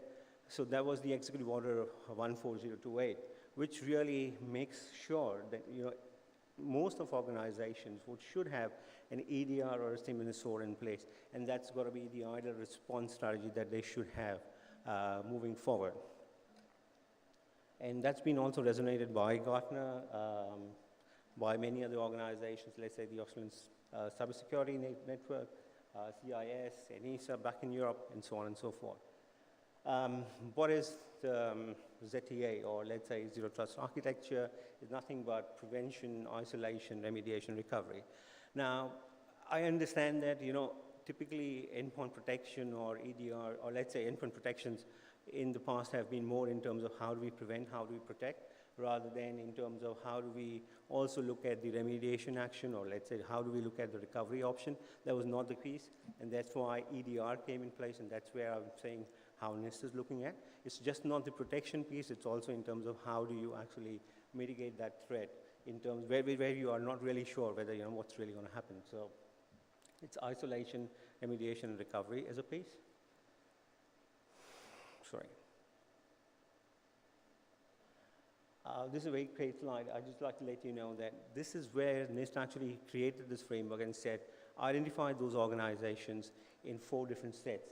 Either if you only have an antivirus, or you are having an AV, which is basically you're underprepared. You're not really prepared to actually handle the actual, threats which are there prevalent in your organization. So that's one. Second, if you have an EPP or an endpoint protection platform, then it is a reactive approach towards the cybersecurity strategy.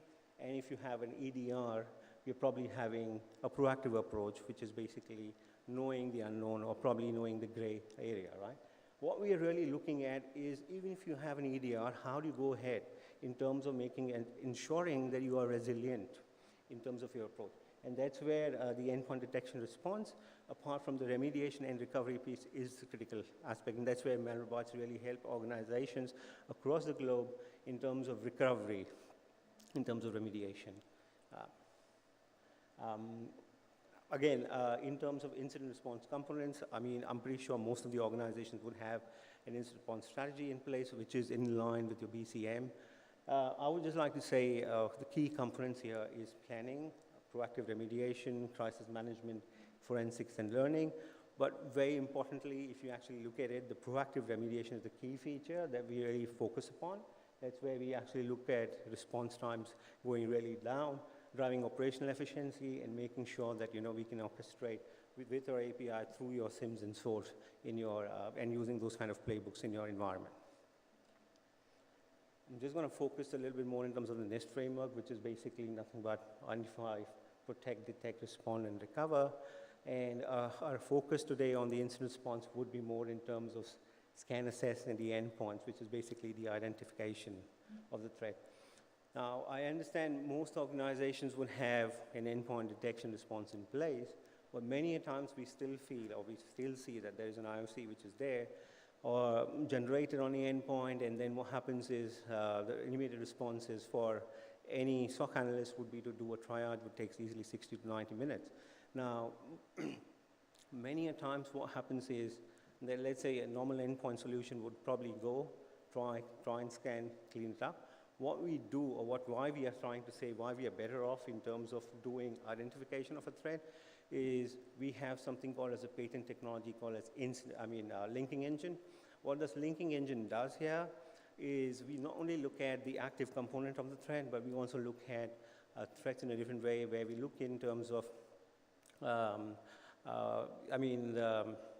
the artifacts of a threat, or let's say whenever a threat, let's say, goes down, or let's say it gets into your onto your endpoint, we also look at threat from perspective whether it has created any backdoors, it has created any temp folders, and are we cleaning those things as well, or changing any registry files. So we do that as well.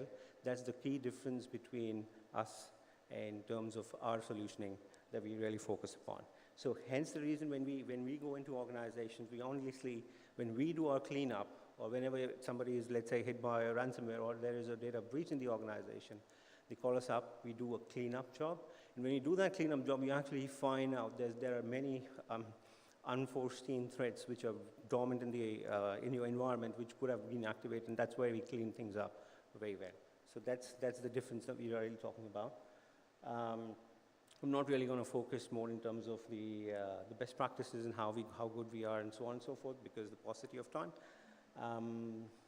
As I said to you, in terms of how the SOC analysis would work in terms of, let's say, 60 to 90 minutes of triage time, how do we make sure that that incident response time period can be reduced to a lot more shorter, let's say maybe 5 to 10 odd minutes, is we have something called as the orchestration piece. This is what I talked to you about.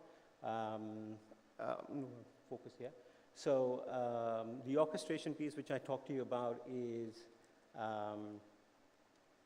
sorry, just give me a sec.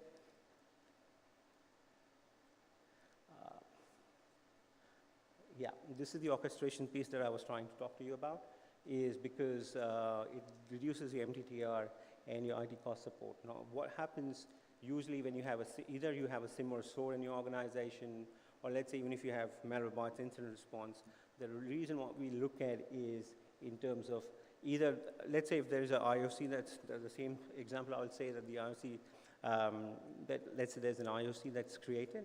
The moment the IOC is generated and the ticket is generated from your SIM and SOAR alert, we have Malwarebytes that will go respond to that, clean things up, and come back and update the ticket. So the entire trial's time, what we're really looking at is reducing down to maybe 5 to or 10 odd minutes and cleaning it up to the extent that it can. So this is what we are trying to say.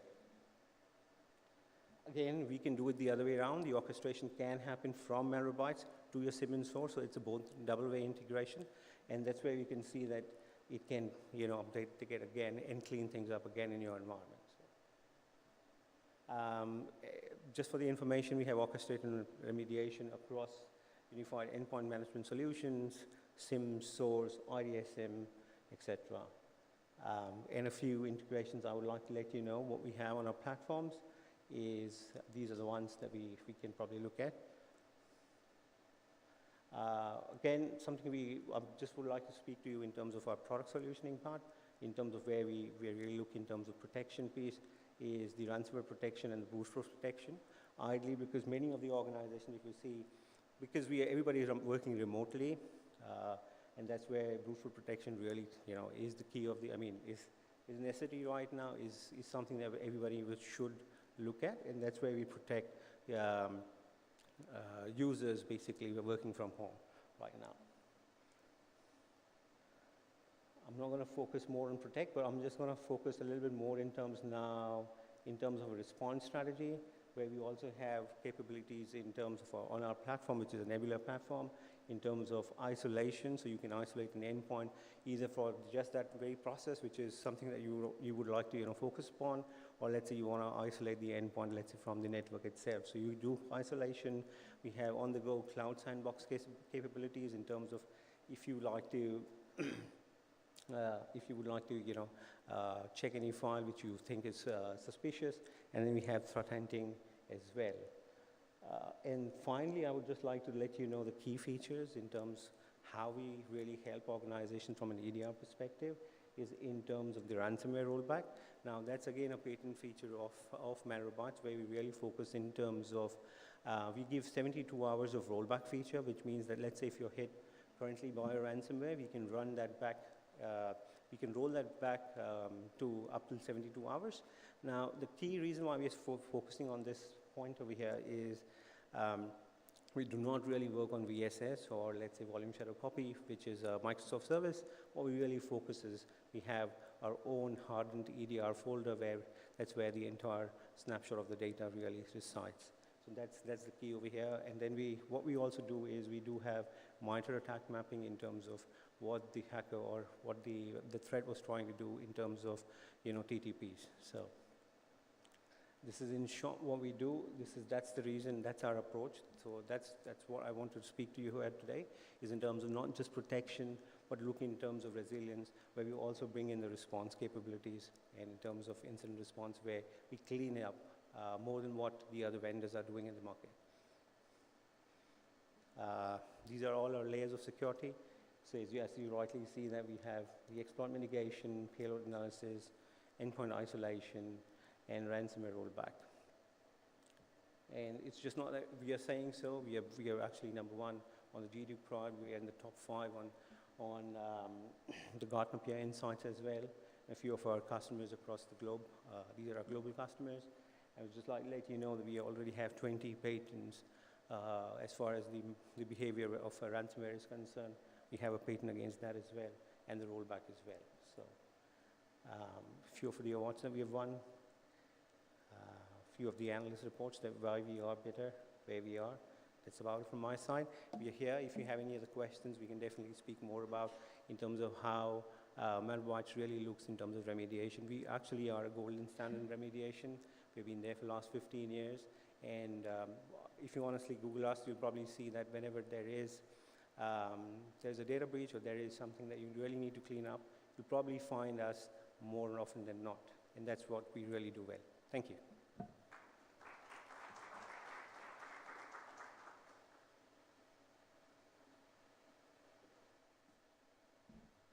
So thanks, Kapil.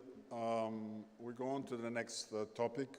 As you know, in cybersecurity, the most important element is not what you know, is what you don't know. So one of the key elements of that is detecting APTs, or advanced threats. So we have Khaled Abu Bakr from Gatewatcher to join us for the next 15 minutes. So Khaled, please. Thank you. Assalamu alaikum. Okay,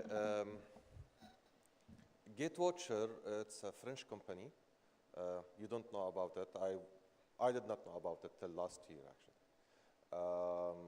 I have been in talks with Gatewatcher for the past, I spent 4 or 5 months to talk to Gatewatcher till I joined them last September.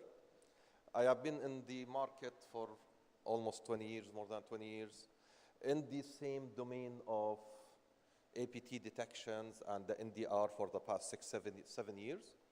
And I just lately joined Gatewatcher. They have some good features. That's why I have been there. I think that we can penetrate the market. So just to go through since the morning what we were talking about and all the presentations, and even from the government, security is very wide. Security is not, all the security products are niche. Security is a very important layer, but the issue with to do a dedication on each area of the security, on the cybersecurity, it's very complicated. So to go from, everybody was talking about the prevention layer, detection layer, data protection, what we need to do in the environment, which is extremely important. But as an introduction, Gatewatcher, as I said, it had been founded by Jack and Philippe in 2015. It was a competition in France of, they need a detection product for the French government and the French military, and the two guys, they founded the product and they founded the company, and they started just last year to go international. These are part of the product. So what I will talk about is to introduce the NDR itself. I will not talk about the product yet, but we will talk about the NDR and how the NDR had evolved in the past time. So if you remember, everybody was talking about IDS before. Then after the IDS, it came the IPS. So people, they forgot about the IDS little bit. And then when I joined the previous company, we were talking about the NTA, the network traffic analysis. And lately, since 2018, everybody's talking about NDR. Actually, till now, Gartner did not release a report on NDR. But they are evaluating now, and hopefully, as they said, it will be like in July, there will be a report from Gartner on the NDR. They are evaluating 21 companies, including Gatewatcher, but they are evaluating 21 companies. So imagine that it's a huge sector that everybody is looking at. So what is the difference between how it is moved from IDS, network traffic analysis, till it reached to the NDR? Simply, the IDS was based on static rules. You put your rules and to detect based on that. Then the network traffic analysis came on as to look to the statistical and behavior rules. And then the NDR, when started of the evolving of machine learning and AI.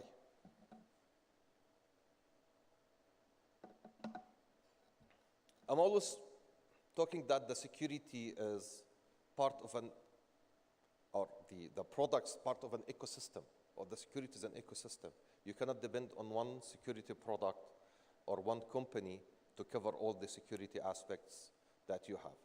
This is where the NDR, actually I added this slide to the company presentation as to have the value of the NDR as a network detection. You need to have SIEM and you need to have an EDR, something to correlate and something to take actions.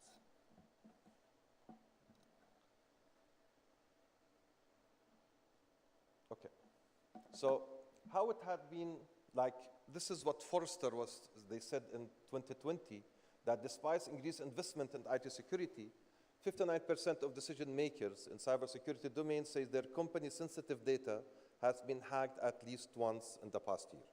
This is what Forrester did their survey in 2020. Gartner, in 2021, they said, hackers think graph, we think list. What does this mean, graph and list? When a lot of security professionals, they look to that I need to have 1, 2, 3, 4, 5, 10 of security solutions.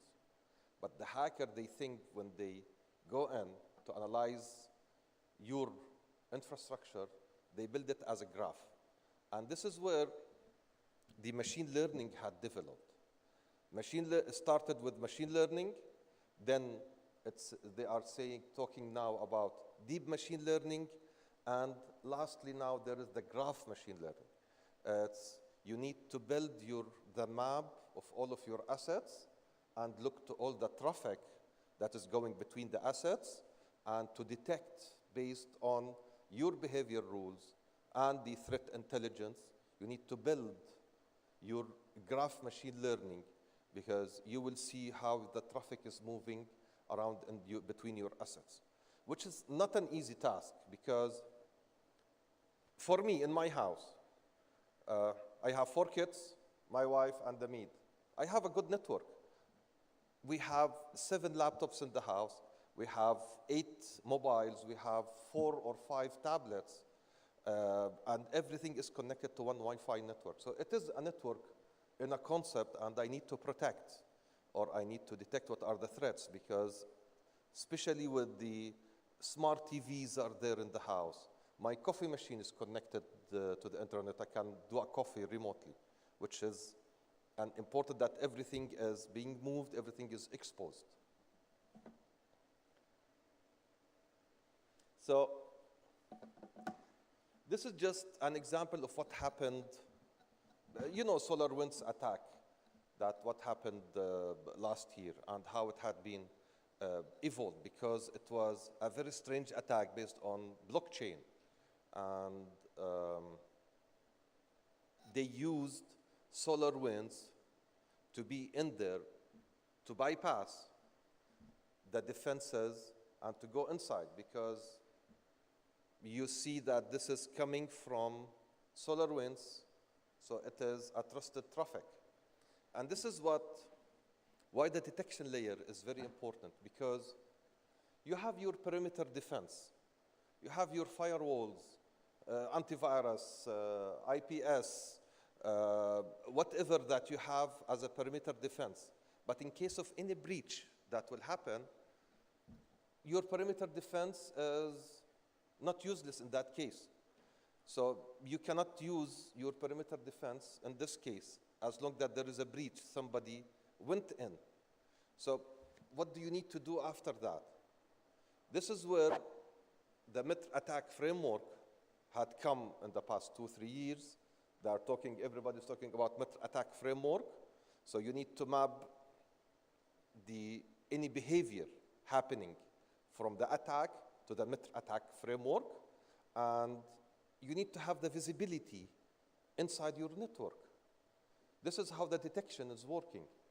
After your prevention layer, your perimeter defense, when it goes inside, you need to have the visibility. Visibility as simple as you need to have sensors and probes to collect the traffic and do the analysis to do the detection based on different techniques. this is what I will come to. So, SolarWinds attack, the sunburst attack, it was complicated because it was based on blockchain. They did the vector target and the complexity in that one because it's a combination of malware, manual actions, and countermeasures in there.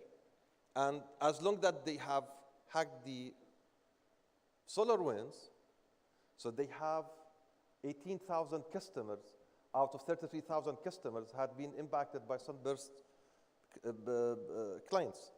So they have the base as long that they have used that one to go in.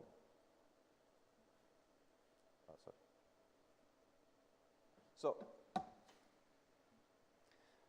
the usual NDRs, or what is there in the market, or anybody is talking about, that there is it depends on the network traffic and the behavior analysis. What I liked about GateWatcher, one of the reasons that I joined, that they also have the detection based on the files. So they look to the files. They have a module. We have a module that's called Malcore. We have a 16 antivirus engine within this module to scan the files, goes in the traffic after it had been scanned by the endpoint.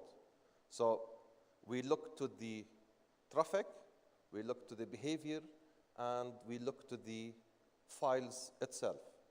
So no NDR can do that because we have this module, 16 antivirus engines inside. It is changing to detect more based on the files. Maybe your existing endpoint security did not detect this malware. So we detected from our on the network level itself. So as we said on the AI as an artificial intelligence, there is the machine learning, deep machine learning, and the graph machine learning, which is on the supervised and unsupervised machine learning detection, which is now everybody's talking about it. This is where the threat intelligence in there. Of course, sorry, I need to go back a little. On the traffic and payloads, you may say that I have a SIM, and my SIM will detect the S-flow, P-flow, whatever flow that it is there. But they will not analyze, the SIM will not analyze the payload itself, because most of the attacks, now they are coming as shellcodes in the payload, and they go inside and they combine. So you need to have the detection mechanism to detect the shellcodes inside the payload itself. This is what will help in the real-time threat detection and the zero-day attacks. This is just examples of how to use, what are the attacks that is happening and what the protocols that they are using and how we need to detect these attacks. Like if there is a DGA detection, the domain-generated algorithms, this is what is happening with the NSO, Pegasus, the SolarWinds attack, and so on. This is what the type, it is supervised or semi-supervised or unsupervised, and the protocol that they are using, and what the analysis will be happening. This is what is important in these kinds of detection. If it is a ransomware, how will you detect it within the network, not on the endpoint? Because there is, at the end, there is an endpoint traffic and a network traffic. I don't want to take much. I need to reach. Okay, so the NDR will help you with the investigation, because the sensors, this is how any NDR will work. You'll have sensors based on the network segments, whatever segments that you have. It will collect the traffic. It will have the metadata of the traffic, and it will send it to the management console. So all the intelligence will be happening between the sensor collection and up to the management server, where you will have all of your metadata stored in there, and you will start doing your investigation and forensic analysis. This is where the investigation is very important. When you have any IOCs coming from outside, you need to search for these IOCs to investigate. If you have any threat intelligence coming from outside, from the local, any search that it is there, you need to provide these metadata. But the major side is always talking about, okay, I have the metadata, the storage will be high if I need to go like 6 months or 7 months or 10 months, depends on the compliance. But it's a fact that we cannot do, although the metadata is less as a size of the traffic, not as a full bucket capture, but it will be like 2-3% of the traffic itself to go down to that one. But if you need to go to a longer period, it will be, you need to have storage. And this is what is the beauty also about GateWatcher. We don't charge as a retention time and the analysis on the metadata. We collect the metadata through the sensor, send it to the server, and you will decide your external storage to send all the metadata in there.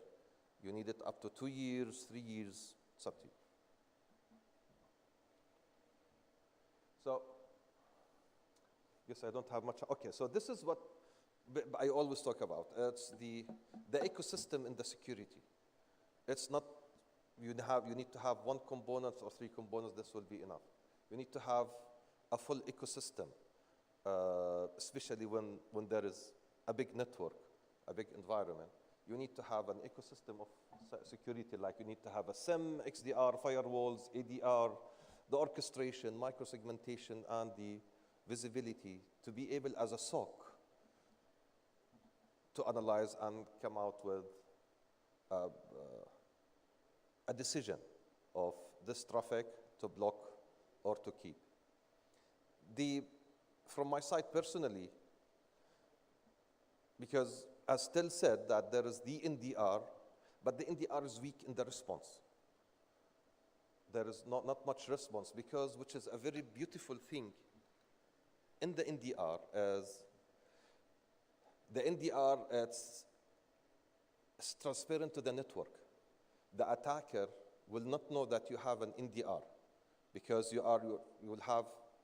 connect the sensor to the span port, so you are transparent, you are in parallel to that one. So the attacker or the hacker will not know that you have an NDR. So you have a little bit of an edge because they will know that you have this type of firewall. If it is a complicated environment, as even it has been said before, what is the time of any attack, the life cycle? It can reach up to 6 months or 1 year. They are preparing to go to reach to their goal, either data destruction or data theft, whatever that they want to have. So the response is weak in NDR because you are in a parallel mode. You can do little things of actions in there, like TCP reset or whatever, which is a very minor side in there. So as an ecosystem for the SOC, it is very important to have a lot of components. To have 1 component on the others, it will not work much.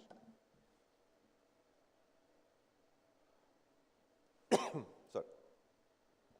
It's easy, you can connect, depends on the solution, depends on your type of the network. Is it an offline, it is air gap, or you want to go to the cloud?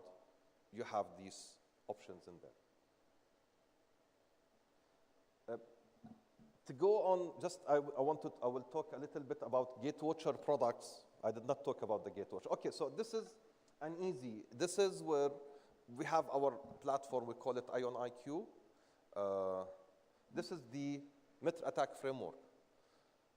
So you will see in the dashboard all the stages and how you will map each behavior of the traffic to the Metro attack. This is what is new now. We don't want to create new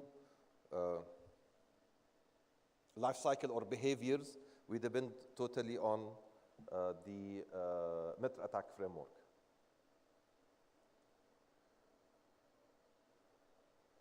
Just one slide at the end. Okay, this is the solution.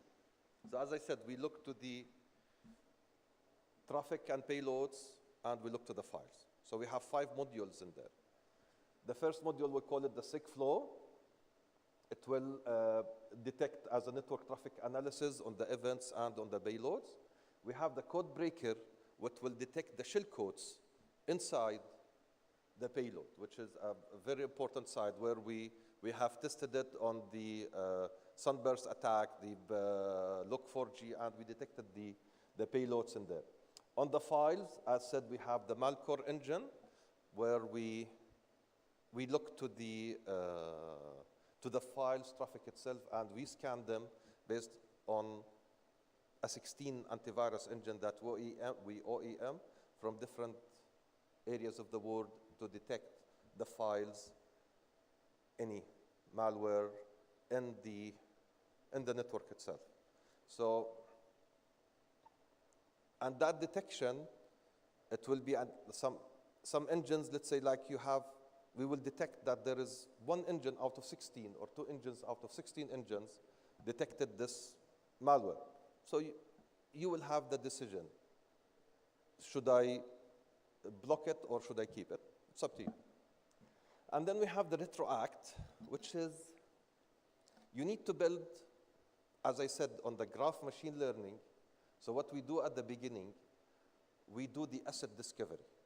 We look to all the assets, we discover these assets, and we start to say, your assets, it combines of, you have 50 servers, you have 100 of these operating systems, Linux, Windows, whatever. You have mobile phones connected to the network. You have iOS, Android, whatever. You have IoT devices. You have CCTV. You have printers. We will build all the assets map, and we create a heat map. So based on, because we have our threat intelligence, we acquired the company on the threat intelligence, we will give a risk percentage on each asset that, based on the traffic, the applications, and the vulnerabilities that we see, this asset, it has a risk of 4% to be attacked by 1, 2, 3, or this asset will have a 10%. This asset has 70% risk factor. It depends. It's a full heat map will be there. And then we have the AI engine that will detect unknown of the unknowns that had been mentioned in the morning. There are a lot of unknown attacks in there, so we need to look into that, which is a very important side that, from my experience, many of the organizations, they focus on the prevention, not the detection, because the detection at the end, it's you will not see the value unless you are breached. Sometimes that, yeah, I am good, let's run a POC, I am fine. I have a friend of mine who I remember like 5 years ago, I was discussing with them that you need to have an NDR and an EDR. So they looked at it that I will pay like $500,000. They have a big environment. I will pay $500,000 or $500,000 in case I will be breached to response and to detect. I said yes. They were not convinced, or they did not have the budget for that. But they have a big environment. Unfortunately, on a Friday night, they have 235 servers had been wiped out completely, and they could not do any action. They paid $11 million to rebuild their environment instead of paying at the beginning $500,000. So it's you need to weigh all the time what is the good and the bad things within the budgeting, how you need to force on the chain of command in the environment or in the corporate on the security measures. It's a little bit complicated. It's challenging for you as corporates to decide on that. I guess I finished. I took too much, huh? Yeah. Thank you very much. And if you need anything, I'll be here. Thank you.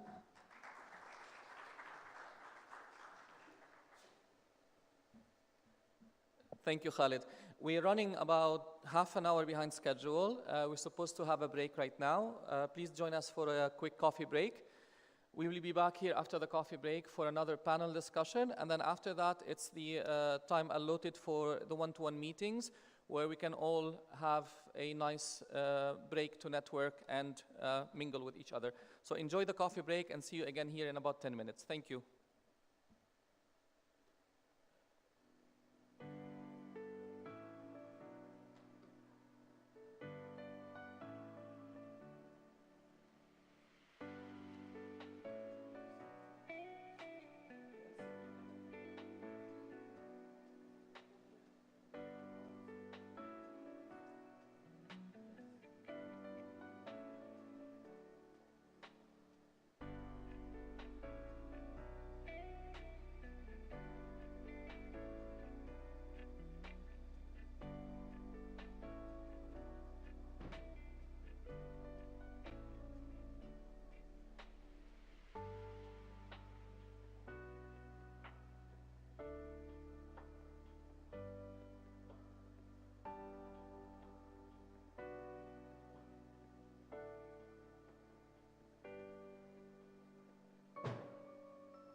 Okay, welcome back, everyone.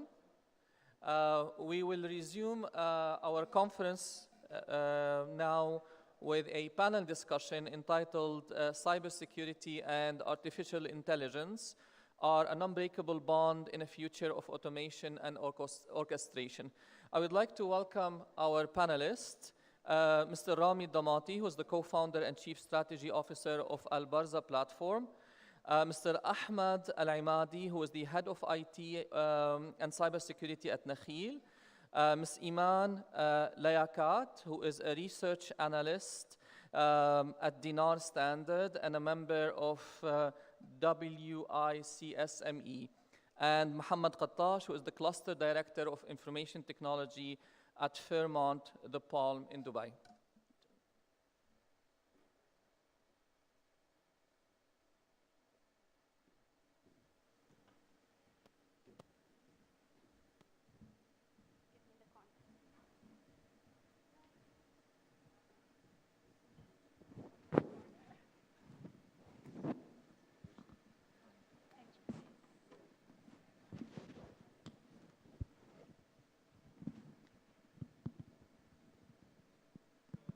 Assalamu alaikum, good morning, good evening for everyone. Thank you so much for having us today. We are discussing today a very interesting topic, and it's a major discussion these days about AI and cybersecurity and the benefits of using it, when using it, do we need to use it, how it will help us. As we know, threats today increased very dramatically. Remote work has been added to our model, and there is many challenges and area that came up on the head of the IT or security people within the network that they need to manage. So today we will have, inshallah, discussion about these details, these requirements in regard of the AI and cybersecurity with a couple of questions with our great panels. Let me start about maybe with Ahmad. What type of problem that AI really solve, and when we can use it? First of all, thank you for having me here and for the guest being here. To be very frank, let me put things into perspective. The attack vectors in cybersecurity is bigger than the periodic table, and each attack is different than the other. Today, there is KPIs that we work on in cybersecurity, and one of the main ones is the mean time to detect, mean time to respond, mean time to recover.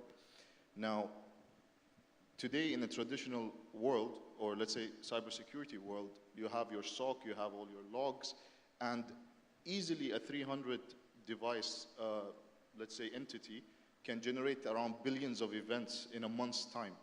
And this has a lot of noise. Now, one area where AI can assist, I wouldn't say solve. I would not like to say AI is a solution to permanently fix things. But what it can do is it helps you to decrease your MTTD, which is the mean time to detect, by, let's say, having additional data, enriching the data, learning the behavior, different modelings, to give you a better perspective on the type of attacks that can be happening within your entity. So this is one area where AI can assist, but definitely there is a vast area, and there is around, let's say, from the last research I did, around 2,000 companies in AI just in the US, and each one is working in a very particular manner. There is no single AI entity or company which can look across all the problems. So that itself is another challenge, but AI does things much better than humans when it comes to looking at a heavy or a lot of data, learning from it, or by you teaching it to detect or to take an action in a much more faster way. So it's very fast, it learns, and it has a history behind every action that it takes. Great. What do you think, Iman? How we see the requirement for the AI in cybersecurity? What is the market demand and research here? Okay, great. Thank you. I'm firstly very honored to be here amongst great experts, mashallah, and I'm very honored to be here. Thank you. So, Rami, I have come here with 4 hats. okay? I don't have them here, but you gotta imagine those 4 hats, okay? And I'm gonna keep changing those hats as I respond. The first hat is going to be the academia. So I'm gonna respond in terms of, academics, what research has to say. Second hat would be the industry. The third hat would be the government. And the fourth hat is what I would call the lifesaver hat. Like if I don't have any other hats to wear, I'll wear those. So, to your question on what AI can solve for cybersecurity and what the market is like, right? What the market is like. Okay, so, and don't mind me looking at my phone because I have prepared, like I have so good experts here, so. Okay, so I'm gonna tell you what the market is like for AI and also what it is like for cybersecurity, right? And how do they both match? Okay, sorry? Sorry, okay. So in terms of AI, and this actually will answer the question, why do we need cybersecurity for AI, looking at the market. So I'm going to now wear my academia hat, and I'm going to tell you that the World Government Summit has published a report, which is government in 2071. And I'm from Dinar Standard, by the way, and as a research firm, we've heavily worked on this project. So in this project, in this report, we estimate the size, we estimate that AI would add on to the GDP in the next decade. It's gonna be a US 16 trillion US dollars. Now, I don't know how huge that is, but that's definitely very huge, okay? With that said, and we all know with evolving technologies comes the need for cybersecurity, isn't it? So if AI is gonna grow that big, so is gonna cybersecurity grow that big as well. Just one more, I would like to cite one more trend within the report. So in this report, we actually took a global survey for consumers, and we asked them, tell us what are the top innovation trends that governments should be prepared for. And here what they have to say. Number 1 is hyper-connectivity, IoT, right? And the second highest technology governments need to be prepared for, and now I'm wearing my government hat, is the cybersecurity. And AI comes in the third or the fourth, right? So this is how huge AI is, and this is how huge cybersecurity is. I hope that answers the question. Great, thank you so much. Muhammad, what do you think?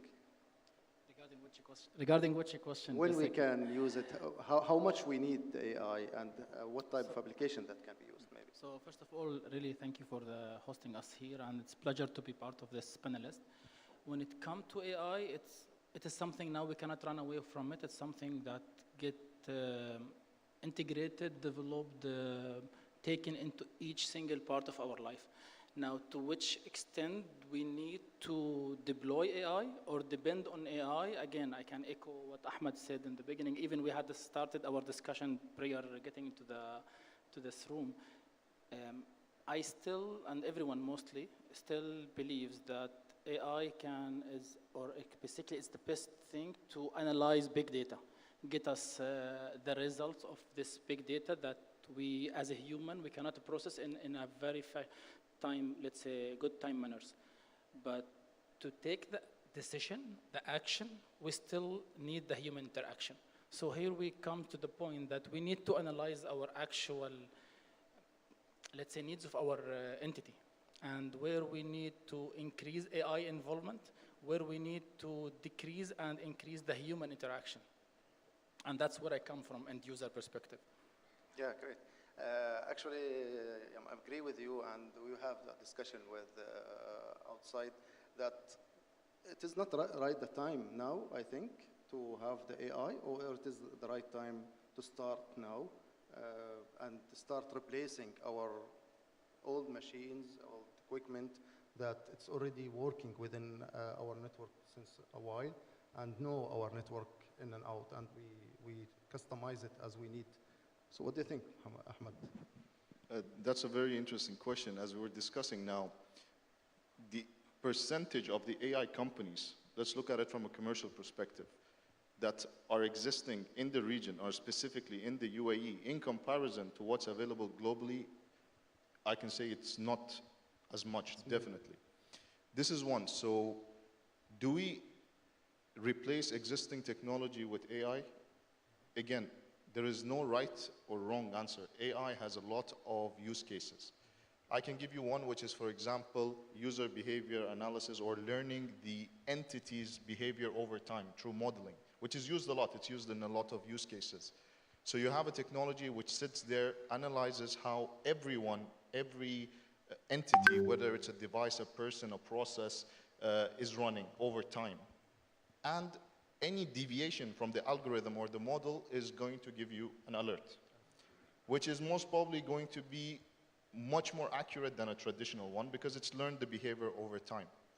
Where is the issue? Because of how niche these AIs are, each one is trying to do or trying to fix a certain particular topic, whether it's email phishing, whether it's network, whether it's the web security. So you don't have a solution which looks at all. In AI, if you don't have an end game, you shouldn't go into it. And this is my belief, and I'll explain why. So from a contractual, commercial, you have this thing that the company might not exist here. Two, to enable AI to work efficiently, it needs to analyze a lot of data, and that computing power you might not have internally, and your data might need to travel outside. Now, for any of the use cases, so it can analyze the big data to give you the results back. It could mean you need to send your confidential emails outside so that you can you can run an NLP over the email to know the natural language of the sender, whether it's communicated with your entities, and this is a great technology. The challenge here is, are you willing to send your email outside? If you are, it's a great technology, go for it. If you're not, you need to look a different way. This is one. Two, why I mentioned endgame. We did a POC in AI back in 2017 for about a year. We didn't look at, it's a POC, we didn't think much about the endgame. Now, today, an AI device or machine or whatever you want to call it comes with a model, which has been, it's an algorithm. And startup companies usually patent these algorithms, and it belongs to them. Over time, when you feed it your data, which is very unique to your entity, there will never be an entity which looks, or the immune system of that entity will look the same as another entity. You put it there, it starts learning, it's doing great. 1 year down the line, this becomes your proprietary, your asset, this intelligence that it's built on top of your data. So now commercially, this technology is not in the country, let's say, or the company is not in the country. It could, whatever reason, you need to change this. The question I ask you here is, can you transfer that intelligence from one box to another? Or do you have to go through the mechanism of reteaching a different tool with a different modeling? Is this going to be okay with you? So if you replace a traditional tool which is signature-based, signature means it detects on the spot, whereas the AI has to learn the behavior. Something which comes in for the first time, it still needs to understand it, analyze it, whereas a signature tool might automatically pick it up. Maybe you need to run both at the same time, because if your end game is not clear, you're going to end up in a dark era till you bring something to relearn and to bring it up to that efficiency. Should you use AI? If it fits your commercial, because again, don't forget, to create a budget for cybersecurity is a challenge. To prove the return of security investment is even a bigger challenge. So I believe AI can complement the existing tools. We're not at this, I don't believe here right now with the available in UAE, you might have one tool which can replace or do a lot of things. Maybe you can find something to assist you in getting better results. But again, let me give you a use case where AI can really, really hit you hard. And this is based on, let's say, user behavior analysis and having something such as a SOAR, which is security automation response, which takes automatic action. So it was announced that Friday will be a working day. So you imagine you have an AI engine who learned about your entity in the past 6 months. Suddenly on the first Friday, your whole network is down. Why? The entity's behavior has changed. Suddenly on Friday, everyone is at work. The processes are coming up, people are here, and this is sending a result back to your automated response system, and it's just blocking everything because it's abnormal to have all these activities on that day. Because the AI is still don't know what is the new one. Exactly. So something in the regulation changed, something changed. So do we have a perfect AI that can look at everything? No. It's always good at the moment, this is what we see at least, to have it as a complementary rather than replacing a complete solution. So it goes back again to knowing your people, process, technology. I mean, this is just a few use cases that happens. Great. So yeah, I believe yani accessing even to the data that AI is already learned about and collect the information about the network is, I believe, it is something difficult to access and transfer it from machine to machine. So we will return back to the ground zero and start again if we implement a new solution or something. So Iman, do you think yani, now, because of the COVID, before and after and during, and we have changed the workplace strategy, how do you think AI will help to maybe help us support, accelerate our work? Sure. Yeah, I mean, you touched upon a good point on the COVID-19, right? Like, there's so much of research out there that we are assessing the effect of COVID in terms of technology, right? In terms of technology advancements, and it has actually accelerated us. What we say is, it's got us 10x, right? What we thought we would do in coming 10 years with technology is what we're doing now.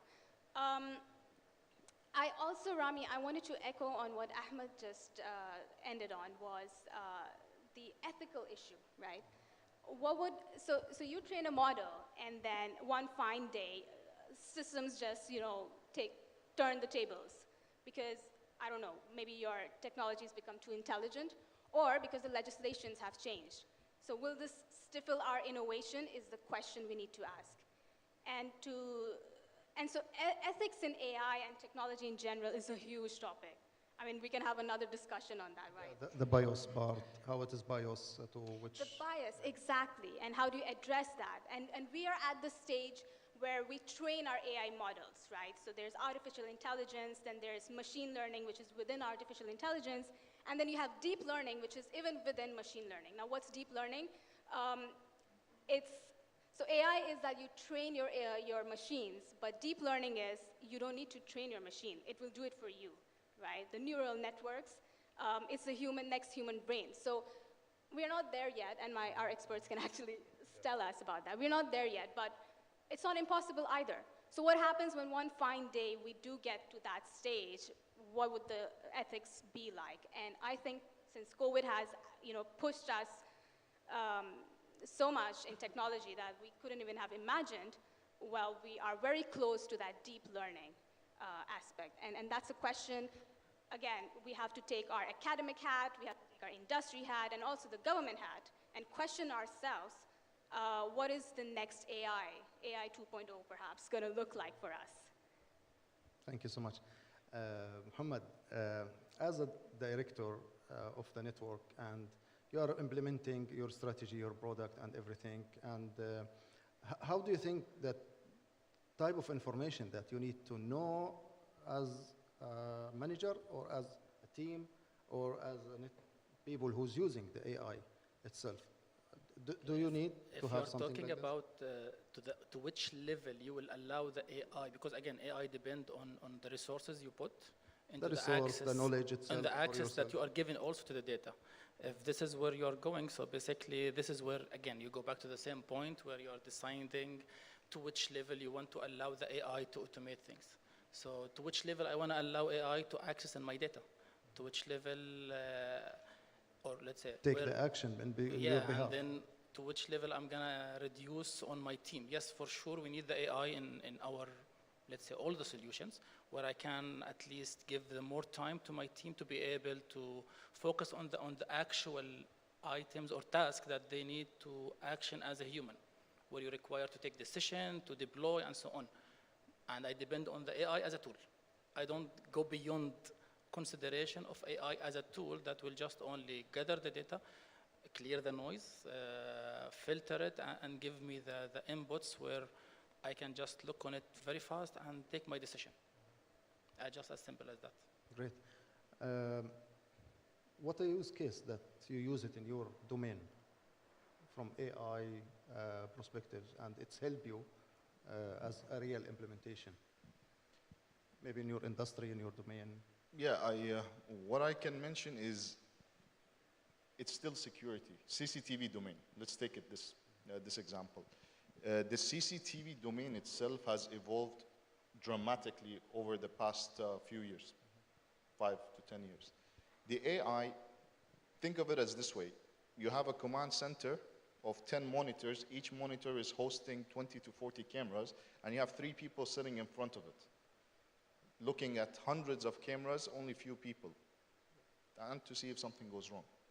Where AI plays a part is the algorithms within the cameras. The cameras now have chipsets, they analyze, they know, instead of a pixel-oriented, where it's just detecting things which are moving, it's become object-oriented, knowing if it's a human, if it's a child, if it's a woman, if it's wearing red, if it's a Toyota, if it's a Lamborghini, if it's a it can identify even if it's a cat or dog or a monkey, to this level. What does this mean for security? For security, it has a lot of use cases. You have human counting, human tracing, if somebody gets lost. You have something called... Emotions. Yeah, exactly. You have something called as sudden dispersion. So you might have a scenario where suddenly everyone moves out of a certain scenario. In a normal use case, a security person will have to look at the camera and see that there's a movement. But this will bring it up on your screen that there's a sudden people moving around. Or the other way, somebody falls down and people need to go. Or if somebody is walking against the traffic, which is coming true. So AI does the detection part in a beautiful way when it comes to the CCTV or for the security purpose or even for commercial purposes. Whereas today's next level supermarkets are relying on AI in cameras to see, you took this water, it's cost 2 dirham. Oh, I put it back in front of you in real time. It's an expo, by the way. It will deduct, it will know based on what object you're taking. So you have, it's a mixture of technologies. You have CCTVs and all. Then you have another use case of AI, which is because of how much data is required to analyze this, you have to send it back to get processed and all. This kills your network or bandwidth, or it's gonna, you need to pay a lot to your service provider. The beautiful part it does is one algorithm, it's one of the algorithms, it looks at that particular, because you don't change the camera angle a lot after Sierra has approved it. It looks at that image. After a while, it knows what is permanent and what is what's stationary and what is moving, and sends back those pixels for the things which are moving at a higher definition and what is static at a completely lower, without destroying the quality, saving your bandwidth by 80%. So this is from an operational perspective. Same thing, for example, if you have robots' hands in the room, after a while it learns this is just a static, even though it's moving. So in the security world or the commercial world with the CCTV, there's a lot of use cases. One, so you don't need to hire more people. You don't need to have patrolling because it has something called as virtual borders. If they jump over something or a fence automatically. And the beauty is because of how optimized the processing of the video is, you can easily send it to the main command center to explode on the screen and show you this is happening. So it drives the whole detection rate and the response rate from an AI in the physical security world. Muhammad, what do you want to add? I believe you mentioned some interested cases. I will just add the same, but in the other way around. For example, in the CCTV, or let's say in AI, basically, you try to reduce the human interaction, which is the typical what we use from AI. But in hospitality, for example, in a couple of years back, let's say 2-3 years ago, I tried one POC where that was intended to enhance the guest interaction, where we do actually you come into the hotel, you come into the lobby, you have an experience, you go to the reception, you get an experience, you go to the outlets, F&B, you have an experience. So during your walk around, basically the camera is detecting your face expression and then is reporting back to the responsible person or department that there is a customer, this is the customer footage who is actually unhappy. So you'll find someone who's coming and interacting with you and trying to enhance your experience. So you look at it, and again, you go back to the same point that AI is an amazing tool, and it's an amazing tool where you just decide how you will use it and to which point you want to give it access to your data. Yeah, definitely it will impact our customer experience in everywhere and increase the revenue and decrease the time of solving problems for sure. Iman, what do you think about the academic part in terms of research and how it is related to the actual use case or needs in the market maybe? Do we have enough capability in the, let's say, educational curriculums to help us to be ready to go to the market and implement it? Oh, that's a great question. And in this case, of course, I'm going to wear my academic hat and a student hat because I'm also doing master's in data science and financial technology and just got enrolled in it. And it's just awesome how my dots are connecting because as a researcher, you know, my intention was to get data literate, and that's why I enrolled in this course. But it's not just the programming part of it, but it's also the clean and, you know, secure programming that we are taught. For example, just to connect to what Ahmed and Mohammed had to say, the other way around, regarding the teaching the AI and specific use cases, right? For example, AI clustering. So I remember doing the k-means clustering, and you know how you segment certain types of people, for example, in banks, how you segment them and all of that. But we were also taught that by doing this, you know, it's possible for hackers to also find weak links, as you would say in networks and graphs, right? The weak links and, you know, target those consumers, pros and cons. Then there was another thing. Oh yeah, last week I did image recognition and voice recognition. So we used pre-trained models to use that to do image recognition and also voice recognition. Now, the fun part here is, when we were doing image recognition, you know, we used a picture that had a hat and had a iced tea can, and then we did the programming. We used the pre-trained models, and then it was so beautiful. It actually told that this is the hat and this is the can. And I was wondering, you know these CAPTCHAs that we get when we have to verify ourselves and the images, and then you have to identify the street lights, and then you have to tick, you're not a robot. And I was like, well, can robot not do that as well? And surprisingly, I found, yes, AI is getting so advanced, robots can actually do this thing as well. Pros and cons. So what do we do in this case? Voice recognition. I remember coming across a fact that in 2017, there were some banks that used my voice, my password, right? So voice recognition to sign in, log in. And look at it now. I mean, you have apps that can actually clone your voice. I could have used that app because my voice is down now, so. So again, pros and cons, how do you use that? So I think when we, in education specifically, when we are taught, either it's cybersecurity or data science or engineering or whatever, it's important to also touch upon these clean code habits, that they exist. And even if we don't have the solution, it's important to tell us that this exists and we need a solution for it. So STEM learning, along with that, clean coding and cybersecurity is crucial. I hope that answers the question. Cool. Final things, your final thoughts, expectation for 2022 and the AI cybersecurity, what you are expecting, and what you are looking to see as an enhancement or in the product and solutions. Over the last few years, the dimensions of cybersecurity, including the offensive part, which is the attack, have evolved. They've changed. From a hacker's perspective, they might have, for a certain time, we're living, let's say, in a paradise. Why is that? Humans are the weakest point.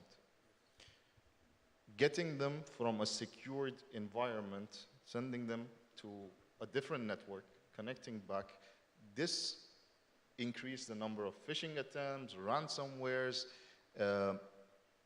definitely sending people back home. The governance might come down for a while till your cybersecurity tools get up. Now, going forward, I mean, it's been 2 years from now, a lot of companies have adopted elastic security, which means if you have a certain security control or policy in-house, it's extended to outside, anywhere in the world, to be very frank, whether it's your web proxy, whether it's your anti-malware engines, things are becoming, in a way, hybrid. And we have to embrace, it's not a bad thing, because the power of the cloud is very difficult to be brought back home. So what I see is more people are stepping into the hybrid model of cybersecurity, where they can extend the certain policies when they're away and when they're back. Malware engines or your antivirus reporting back to your centralized, extending support, even from an operational perspective, by having tools to know how the user is dealing with the business services, where your desk and table doesn't matter anymore. Your office doesn't matter anymore. And this is what I see. My prediction is going there. And AI definitely will help in understanding the overall behavior of that segment of people when they're out of office and in office, which brings to there's another niche area which is called the digital employee experience, where you know how to measure their experience with you as a service provider, as an application, and how it's performing, whether they're in a remote or whether on this. So my prediction is, again, from what I mentioned earlier, there's a lot of AI companies which are not here yet, or stationed here, or to give you the right support you need. I see this is an opportunity both for the market to see what we are facing in this region more often, and to bring those niche technologies over here so that we can utilize them, and even encourage them to host it within the UAE cloud. So this is it's an ecosystem that is maturing. So it's not a prediction, it's maturing, and I predict, inshallah, within the next few years, with all the development, with Amazon coming here as well, another competition which is here, which is great, it will open a lot of opportunities for all the industry to be able to utilize niche technologies, I would say, or technologies. So it's a good future, hopefully. Fantastic. Iman, final thoughts and predictions? Can I, can I have Mohammed go first? Okay, I'll go ahead. The future is, as you just said now, it's very promising. And you go back to the point that actually COVID, with all the bad things happened with it, it was a good on one part, which have opened the eyes of the industries overall on the importance of technology, adapting the technology, trying the things in the market and testing them. AI is rapidly already improvement within the past couple of, let's say, months during the COVID time till this year. It's already enhanced a lot. You end up to have, as you just said a minute ago, colleagues who are working from home, not even remotely, even using their own devices, where you require to be able to extend the security of the system and allowing them to access with their own device. So you end up to provide MDM solutions, web filtering, VPNs, and limitation, and so on. So yes, AI is coming to cybersecurity very big. But we need to just take it step by step. Test them, explore, and see how it's beneficial for you, but don't invest too much to the point that you get into your endpoint. 100%. Awesome. So the reason I wanted Mohammed to go first is because I didn't get a chance to wear the industry hat. I didn't need to, right? We have experts here, all three of you. So I just wanted to connect the dots and put the cherry on the cake, at least try to do that. The reason I introduced you to the three hats, primarily, ignoring my hat, was, yes, for fun, but also because I believe these three hats play a key role in any innovation ecosystem, as you mentioned, right? The academia, the industry, and the government. In academics, we have this three things when they come together. We call it the triple helix model. Perhaps you guys have heard about it. And this was introduced specifically for innovation. But in my research work, I've also tried to link this to supply chain, food supply chain management, and how we can leverage such models. But of course, it's primarily was introduced in the innovation, I think, smart cities. Okay, so I believe for any innovation, let alone just AI, for any innovation, it's necessary that these three hats meet together, right? They work together. So when we are talking about AI and securing and the smart cities and all of that, it's crucial that these three work together to build a very robust system, right? Be it AI secured in itself or creating cybersecurity services for AI, I mean, whatever way it goes. I would also like to mention there is a fourth hat as well that we should incorporate.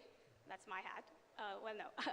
The fourth one is the consumer, the society, right? And then again, we have an advanced model, which is the quadruple helix model. It's important that we take their inputs, right? We hear from them, like I cited the government 2071 and then what consumers had to say about what governments should focus on. We should work on such research more, hear out the society, but also involve them in our, making the ecosystem strong. I think that's a key takeaway from my side. Great. We hope that we add little more information about the topics and we have our insights and make beneficial for everyone. I would like to thank our estimate panel discussion and all the people who participate as well. Thank you so much and looking forward to see you in other occasions as well. Thank you so much. Thanks. By the way, I'm selling my hats as NFTs if you want to buy them. So.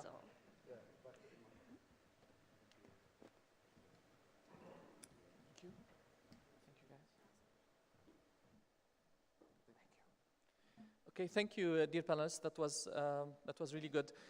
We break right now, so we're going to take a break. There is a one-to-one meeting sessions going on the next room. Those of you who don't have scheduled meetings, if you like to schedule some meeting, please talk to us. We would gladly do so with some of our sponsors. If not, please enjoy the break to network and to mingle. We're going to be serving lunch also soon. Lunch will be served here in the foyer as a standing lunch, and then we go back after lunch to the conference program. Thank you.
Good afternoon, and welcome back to the second half of the conference.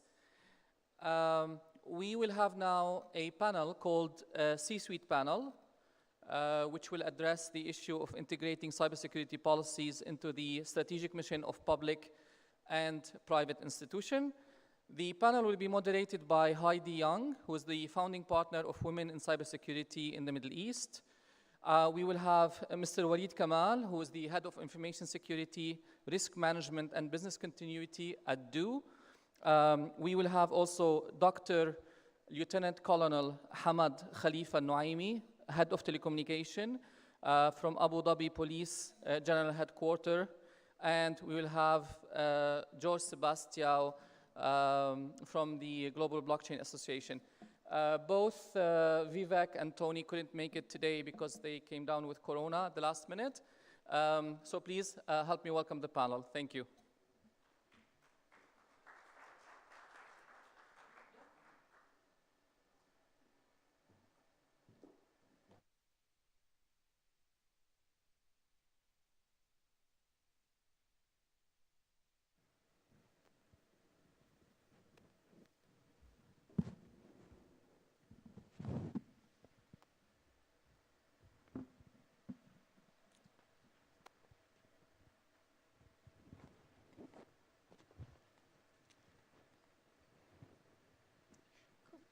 Are we ready? Are we on? Good. Thank you everyone for joining us today, and thank you to the panelists for being here today. I'm really excited to ask you all these fantastic questions I've been burning to get through. So let's get started. So today we find ourselves 2 years post the start of the pandemic. And I'd like to kick off the panel discussion by asking some of our panelists the lessons learned and the changes implemented to strategies, and how have our priorities shifted. So Mr. Walid, I would like to start with you. First of all, Assalamu alaikum wa rahmatullah, and thank you very much for hosting us for this panel. And of course, I'm here to give my experience to the audiences, what we have done during the pandemic, and please feel free to ask any questions. So basically, pandemic was one of the major crises worldwide, not only in our region. So how we acted to come across and mitigate all the risks which we have during this pandemic. As per my roles and responsibility, it's not only, as I explained, the cybersecurity and the fraud, also I'm looking after the business continuity in the crisis. So the first thing that you should know that during the crisis, and to make the successful program of the crisis, you should have all the endorsement from the management, okay? That the crisis team has to run the show, and they are the commanders on the ground, based on that directions, because you have to have one strategy. You cannot have several strategies and coming across of this major crisis. Normally, we have normal crisis, your system is down, or you have issue with glitches with the call center, yeah, but this is a different pandemic. So we put a very strong strategy from the day one, and the beautiful was that we already had our processes from beginning, that how we enable the users to work wherever they are, okay? It's very important that for us, today in the cybersecurity, our goal is what? The first goal is to protect our customer data, and that is our job, day 24/7. That's the reason we have all the security crews. We're investing heavy amounts to protect our customer data. Taking that into the principles and into consideration, how we can protect during this pandemic. When you're going out of the office, there might be several controls that you might lose visibility from the cybersecurity perspective. That's one aspect from it. Second aspect is that how can you make the users or employee to work from home, from the business continuity perspective, and not coming to the office. We have provided all our staffs or our partners with the images, how they can work from home, and all of these tools which we provided in a couple of weeks, maybe, in less than weeks, because we need to enable, they are going to the home nobody can come to the office. In addition to that, we have expanded our network because everyone is going at home and using the fixed assets, not anymore on the mobile, you know. So you are sitting Microsoft Teams or Zoom, and you need a bandwidth for these things. And a good thing that we, as an Emirates integrated telecom company, which we have a DO and Virgin, we enabled our infrastructure for all the United Arab Emirates, that when you and your family at home, you will have a seamless experience there. You don't have any bandwidth issue. So one is from the bandwidth issue, and the pandemic has proven that our customers got all these facilities, and they're sitting at home from the fixed line perspective. And also from the cybersecurity, from the staff and the partner, we enable them working from any devices from home, and all the controls which we have today, accessing the customer data, compliances from the phishing attacks, all the controls we enable them on the gateway level to protect our infrastructure from cybersecurity perspective, and also from the business continuity perspective, we have enabled everybody, and also for the population, for our customers, we have expanded our network. That's great. Thank you so much. Welcome. So, as you touched on working from home, Dr. Hamad, I'd like to ask you, what is the future of working from home? Where do you see it as far as on the policies and new policies? Are we going to see more evolved home risk assessments being done on our employees? Or what is the future of these policies and how it's going to affect all of our employees? Assalamu alaikum wa rahmatullahi wa barakatuh. First of all, well, thank you for this wonderful event again from Agora Group and Mr. Hadi and his team. Heidi, thank you for providing all these questions and preparation for this panelists. Hopefully, we are going to share our knowledge and experience, and this with all of you, inshallah, today. Working from home is, I guess, it's a new term that has been established lately during the pandemic, but for many private entities, I guess working from home has been an option for so long. But to speed up this process from the government perspective, I think that lately the government of United Arab Emirates in general, the federal government has issued a law for working from home. It's not because the COVID-19, but I guess there are so many circumstances around that push to prepare and to establish this law. It's one of the most important things, the productivity of the employees. And I believe that in the government, we are working hard to reach the productive assessment at the end of each quarter. Since we started 2010, the strategy and the vision of United Arab Emirates, and then each and local state, it has their own vision. And I believe, as well as our neighborhood, Saudi Arabia and Qatar and Kuwait, they established their vision. So working from home is a must lately for a good reason. But we have to look at it from the other side, where there will be more challenges. It's not an issue, it's not a problem, but it's challenges that we need to face. Most people saying lately that working from home, it's like working 24/7. Yes, you are at home, relaxing with your pajama or with your shorts, with your sneakers at the kitchen or at the bedroom, but still you are doing the work 24/7. Unless you are at home, at work, you do have a working hours from this time till that time. I guess this is a challenge that everybody needs to face and take care of, as well as for most of the mothers and the women who are working from home, whom are having kids. And if the kids are not at school, so they need to take another challenge, taking care of their kids, as well as working and doing their productivity assessments. Thank you. That's fantastic. And you hit it on the head there when you talked about all of the challenges and the new challenges that we face when we're working from home and all of the other distractions when we have our children homeschooling and so forth like that. So absolutely. And George, from your perspective on the working from home, would you like to add any more?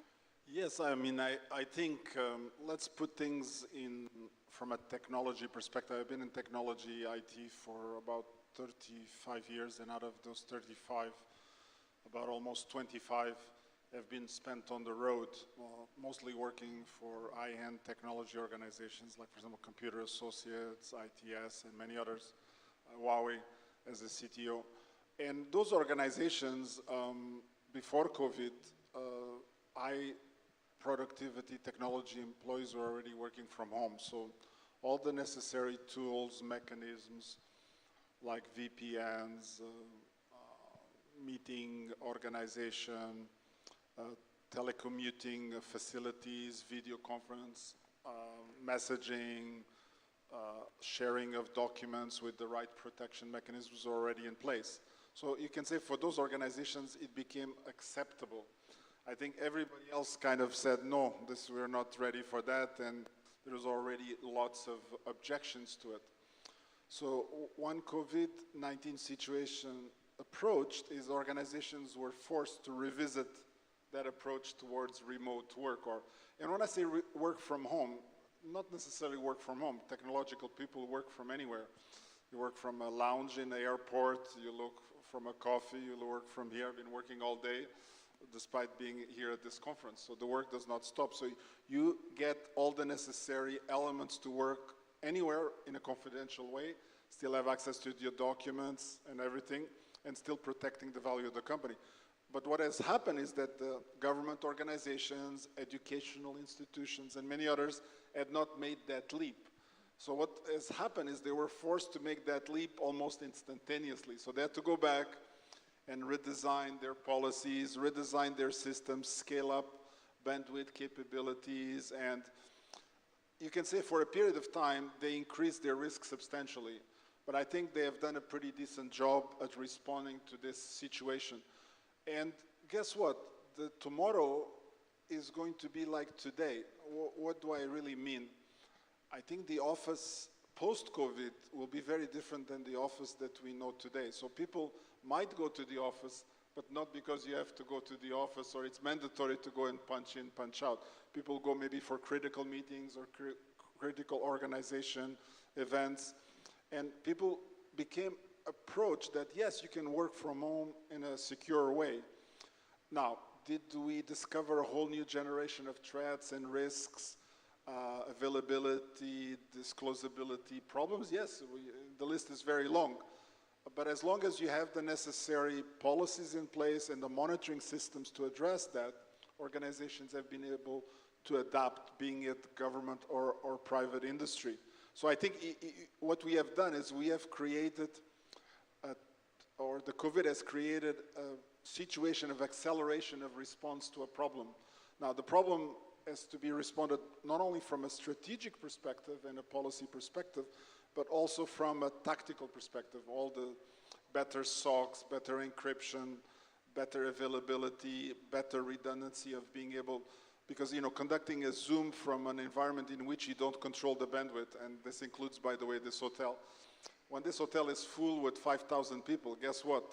The bandwidth just does not work. So forget doing a Zoom meeting with video. You have to downgrade to voice. So you have to teach all these workarounds for people to still do their job, but in a very practical way. So I think the COVID has actually been bad but good at the same time. It has forced us to be out of our comfort zone, reinvent, and adapt the policies and the strategy to allow the business and the government institutions to do the core business that they do best, but in a much more decentralized way.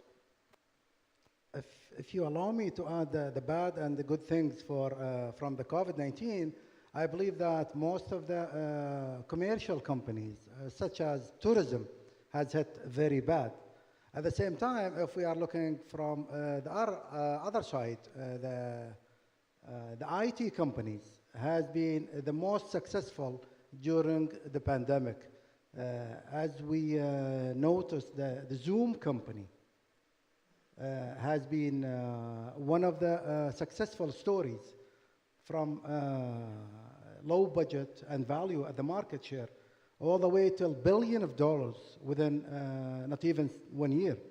So this would be one of the advantages from COVID-19. Hopefully that nothing goes wrong and nobody gets hurt, but this is the situation that we are living at. Yeah, absolutely. And going on, George, what you were talking about on the sharing of information with and making sure that our employees all have the right tools and so forth. So, and if they don't have the tools and you don't have the right policies in place, then they will find a workaround.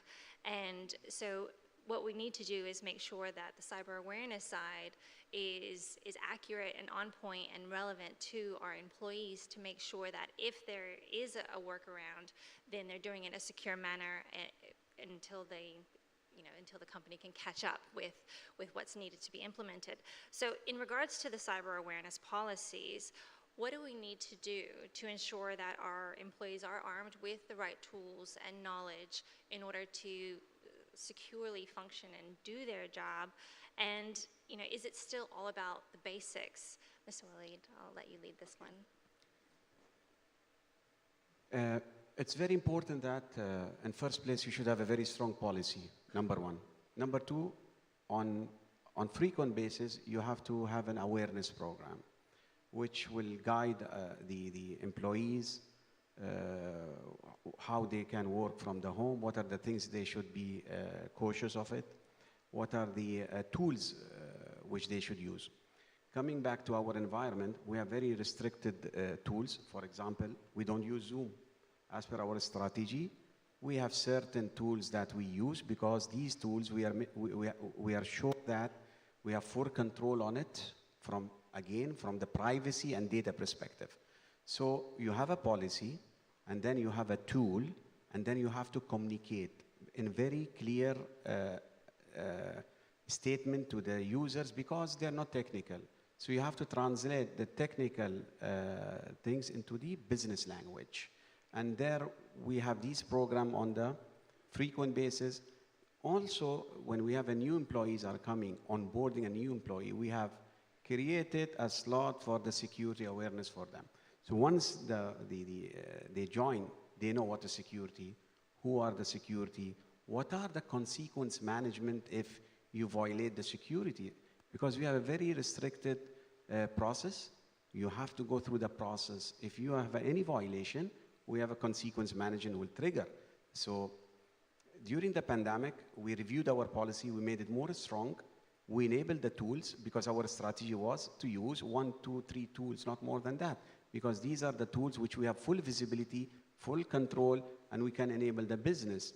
And after that, it comes the awareness. The awareness is very important, guys, and most of the organization, if there is no awareness, if you do awareness once a year, that's not awareness. Awareness keep changes. The tips are changed. What we do actually, we have a very close monitoring that if there's any new vulnerability which is impacting the corporate and end user as well. Let's take an example. If you have any vulnerabilities coming on the iPhone, immediately we take an action and we educate our employees through different communication matters. We have social communication at our environment, which we educate everyone that, hey guys, be aware of the vulnerability, and these are the steps how you need to fix your vulnerability. And if you cannot, these are the contact numbers, you can approach them to help you to fix it. Coming back to the working from home, this is an interesting topic. For me, it's like hybrid model, okay? That you can work from anywhere, as per my colleagues, it's not necessary from the home. I can sit in my car and I can have a meeting, and I'm reaching to the office, I can have a different meeting, and the launches anyway. But you will lose one important element in that, the social interaction. That you are sitting back of the camera, that guy is, switched off the cameras and so on, you know. So you lose that interaction with the team. And that's the reason today in our environment we have hybrid model that you can work maybe 2 days from the home, but 3 days you can work from the office. And we have a very restricted calendar that not everyone can come to the office at the same time. So every department has got calendar, has got schedule that to not exceed certain capacity in the office, for example. And this is, of course, during the COVID. And this could be a new working environment or new working style for the, you know, the population in the region. The touch which we use from, we lose it from the social interaction is very important. Because you are meeting with somebody and you don't know, you know, other things that we need to interact with them that physically you can explain more better. Another policies which we have also that while you are also away from the environment, your camera should be on. Because from the security perspective, I have to make sure that where you are. You cannot share the information, your laptop is open and you're sitting somewhere in, let's say, in some of the launch and you have people behind you and they can see all your presentation, you know. So and indirectly you're leaking your information and people are back of you are taking a snapshot and that's it, you know. Especially if you have a confidential financial statements, some of the legal documents, and it's very risky, you know. So that's from the restriction working away from the office. We have clear policy that if you are working away from the office, these are the guidelines. You cannot be with your family. You have to have your, you know, privacy. You cannot sit publicly. Somebody's, you know, and if you are out of your home, you have to make sure you have your mics, your headphones. So keeping that privacy alive. That's great, and that's really on point. Thank you.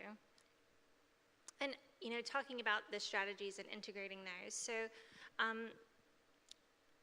what advice would you give on how the private and public sectors can best integrate their strategies into their overall policies? And any policy, but just as far as advice on integrating the strategies into their overall policies and rules, what would your advice be? George, I'll let you kick that off. Well, actually, the best way is to have a proper framework. The things that our colleague just mentioned, we have to put them in a highly structured way. So if we look from the side of the policies, we have policies, standards, procedures, guidelines, and those need to match the new risks that have been introduced by remote work or work in transit. On the other side is the best practice on how to increase the skill level of the individuals of the organization, whether these individuals happen to be end users, technical workers, or managers, because each one has kind of slightly different requirements and attention span. So typically you build a program that we call this SETA, and that stands for Security, Education, Training, and Awareness. So the more technical people can definitely contribute on the education and the training, and the people that are of a less technical nature, you tend to focus on the awareness components. And then you basically are matching the two together. On one side, you have the policies, procedures, standards, and guidelines. And the other one, you have the SETA, and you have a matrix between both to ensure that you're actually meeting the necessary. What you're doing is really reducing the operational risk level of the organization. Now, if we look at around the region, one of the terminology that has been quite used extensively is what I sometimes call PPPs, or public-private partnership. So I believe that the private sector, because of its agility, because of startups, can introduce a lot of new, fresh ideas to help the public sector reduce their operational risks. So by doing that, you can accelerate both the policy side as well as the education, training, and awareness side. So what you're really doing is introducing agility. A few years ago, I have still a book that has been waiting for one extra chapter to finish. It's my second book. I created something I used to call the 6 A's of cybersecurity. And each A is really meant for something. I usually started with 4, but it's a structured way to increase an organization to reduce their operational risk level. So one was assess for assessing, architect for designing, apply for implementation, administer for running the day-to-day of cybersecurity. But the last two ways that were added after were extremely important, and one is called awareness, which means how you build and increase the knowledge level of the organization. And the last one also became extremely important, and I called agility. In cybersecurity today, it's very important to respond to incidents in a timely manner.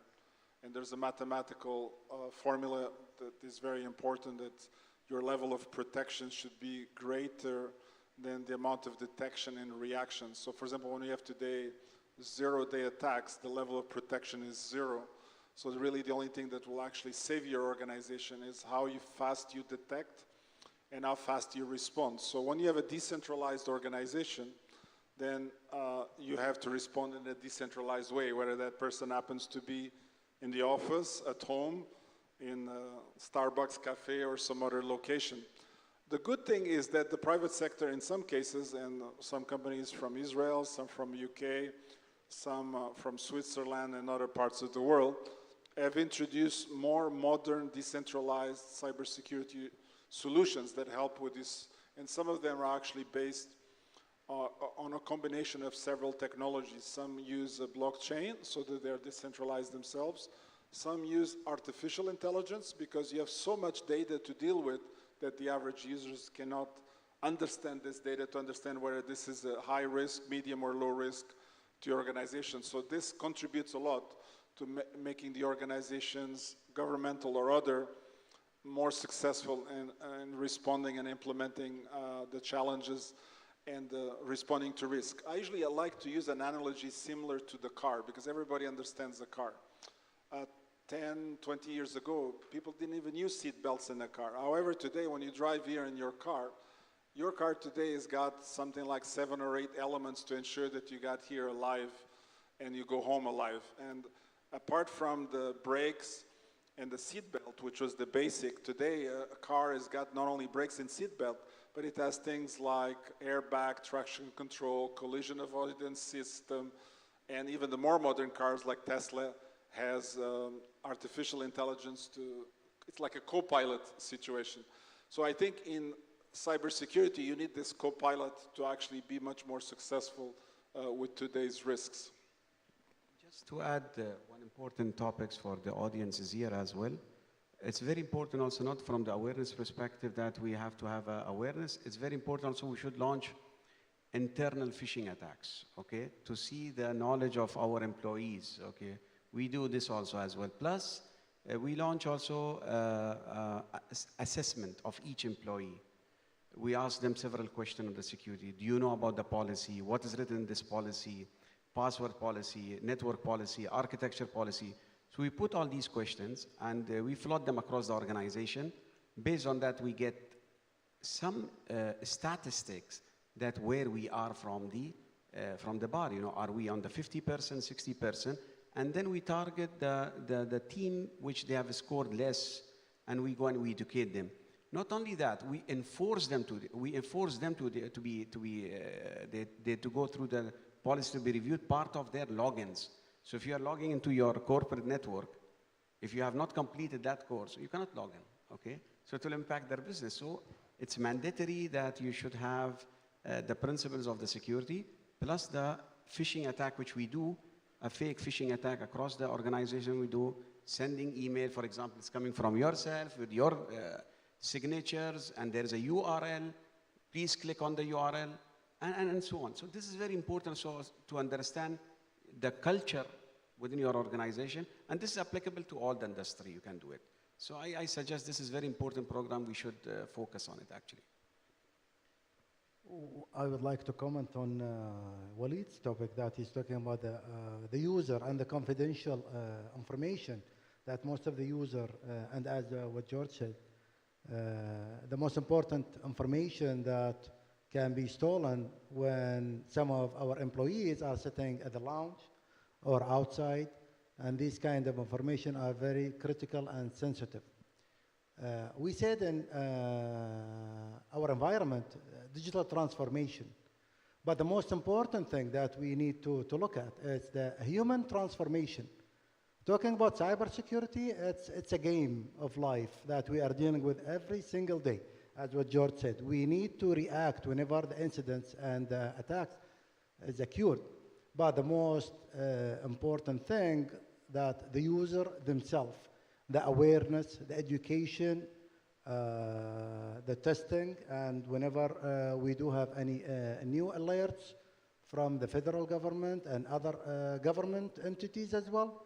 And we have seen lately the government of United Arab Emirates have been signed so many agreements since they initiated the Cybersecurity Council. And I guess Dr. His Highness Mohammed Kuwait is supposed to give a speech today. This is where we need to get together from the private sectors and the government sectors. One of famous His Highness Sheikh Mohammed bin Rashid speech was talking about the private sector and a public sector. It's a not short-term relationship, it's a long-term relationship. And this is when we are talking about the success of the government and the private sector in so many sections in our daily life. And the ICT environment has one of the most successful stories that we are facing. And the example that we can see at the moment is Expo 2020. 4 of the giant ICT companies are the golden sponsor for this event. And this is the long-term relationship. Expo is one of other events around the globe. But when the competitions between most of the companies, it always goes to the most trusted and the companies that the government are always depends on and have a long relationship with. Actually, one interesting thing that has happened, and certainly was introduced probably about 3 years ago, many of you probably have heard of the term cyber hygiene. So since you're in the COVID, this is probably a good symbolic way of getting the message across. When we talk about awareness, we're talking about changing people's behavior. This is difficult. It's not like a procedure. And behavior means it has to be peer pressure.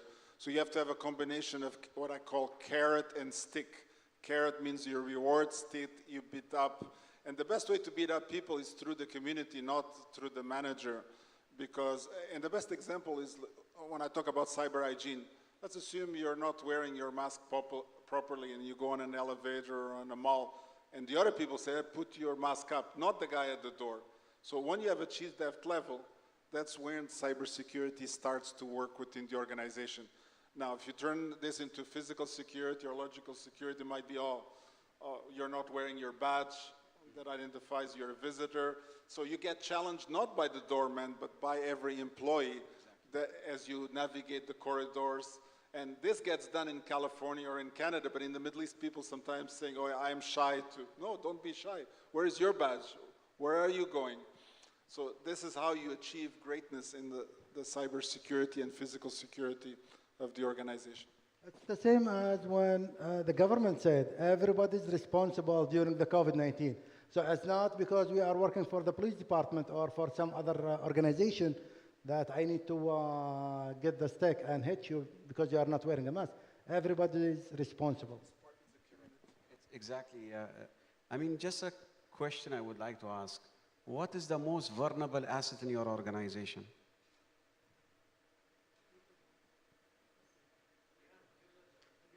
Exactly. Even though if you have strong, because I'm just contributing to Ali's this thing, the people. I'll give you a very simple example. Let's say I'll take my example, okay? I checked in this hotel. I came for this conference. I will open my, Instagram, Snapchat. I'm here. And I'm attending this conference. And somebody took my picture, I put it there. Then I'm going to the home. There are people are monitoring you. So you are giving your footprint to the hackers, for the targeted hackers. you are giving them all the datas which you are not supposed to. Very simple example. Most of us, they go to the restaurant, well, I'm in this restaurant, and so on. And they put on the Instagram. If you are targeted, and this is really, happened, okay? This is on the live example I'm giving you, that a person got into the trap. He got one email into his organization. Hi, how are you? I met you yesterday in this hotel, and this is attached picture, and other pictures find into the link. And the guy, he saw it's a genius, and it's coming from the hotel, email. He clicked it. Game over. He clicked that link, and it was, I think so, from his personal, and his cookies and his files, he had his credit cards, information, some other information, and then he's receiving calls that he's somebody, from the fraud department, that internationally somebody's using his credit cards and so on.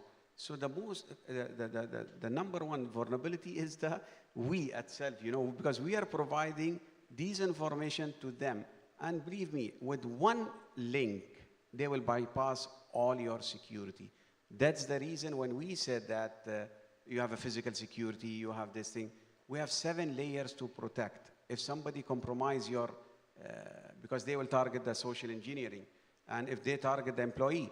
And by the way, interesting thing, most of the employee, they use the same password into their other accounts, which is, on LinkedIn and so on.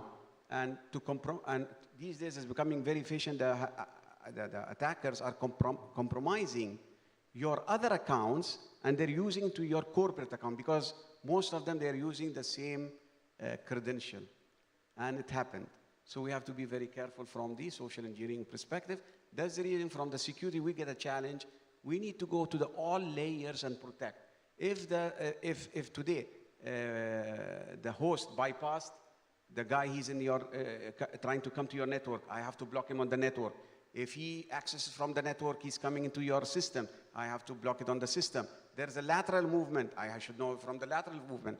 So you should not allow him to come do the shopping as a Dubai Mall, Block him. On each stage, you have to have these controls. It is not, when we do the assessment, we find out maturity. Some of the organizations say that I'm 9 out of 10. Why? Oh, I have a firewall, all my public assets are protected. But I can come in very simply with one of the emails. I can bypass all your controls. Are you protecting all the layers? Thank you. That's fantastic, thank you. So switching gears a little bit, so we need to protect our organizations, and that's a given. But with cybercrime growing at rapid rates, along with the cyber skill shortage as well, we need to take advantage of opportunities at making real change. So just switching gears, like I said, Dr. Hamad, so phishing and scams has increased dramatically over the last 2 years. And I think we've all received SMSs, phone calls, emails, LinkedIn's, you name it, we've all got it. So just want to ask, how has this affected your organization, and what changes or collaborations have stemmed from this that you've seen that have produced positive results? Well, I guess it's not affecting my organization itself. Since we are, during the pandemic, we've been one of the nations who moved online faster than others.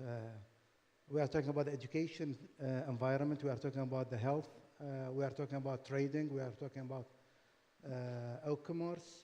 Most of the fields has been affected from this. And one of the reports, I guess, Agora Group had was the number of attacks that's happening in just this region, United Arab Emirates. The number of attacks and cyber threats were below 25% on 2020. 2021, it has increased dramatically all the way till 72, I guess, or 75%. And that would give us an indicators on not only my organization, our police department, but as a federal and local government whom been adopting digital transformation since almost 10 years. And now we are adopting the AI strategy. That would be always a target for cyber security threats.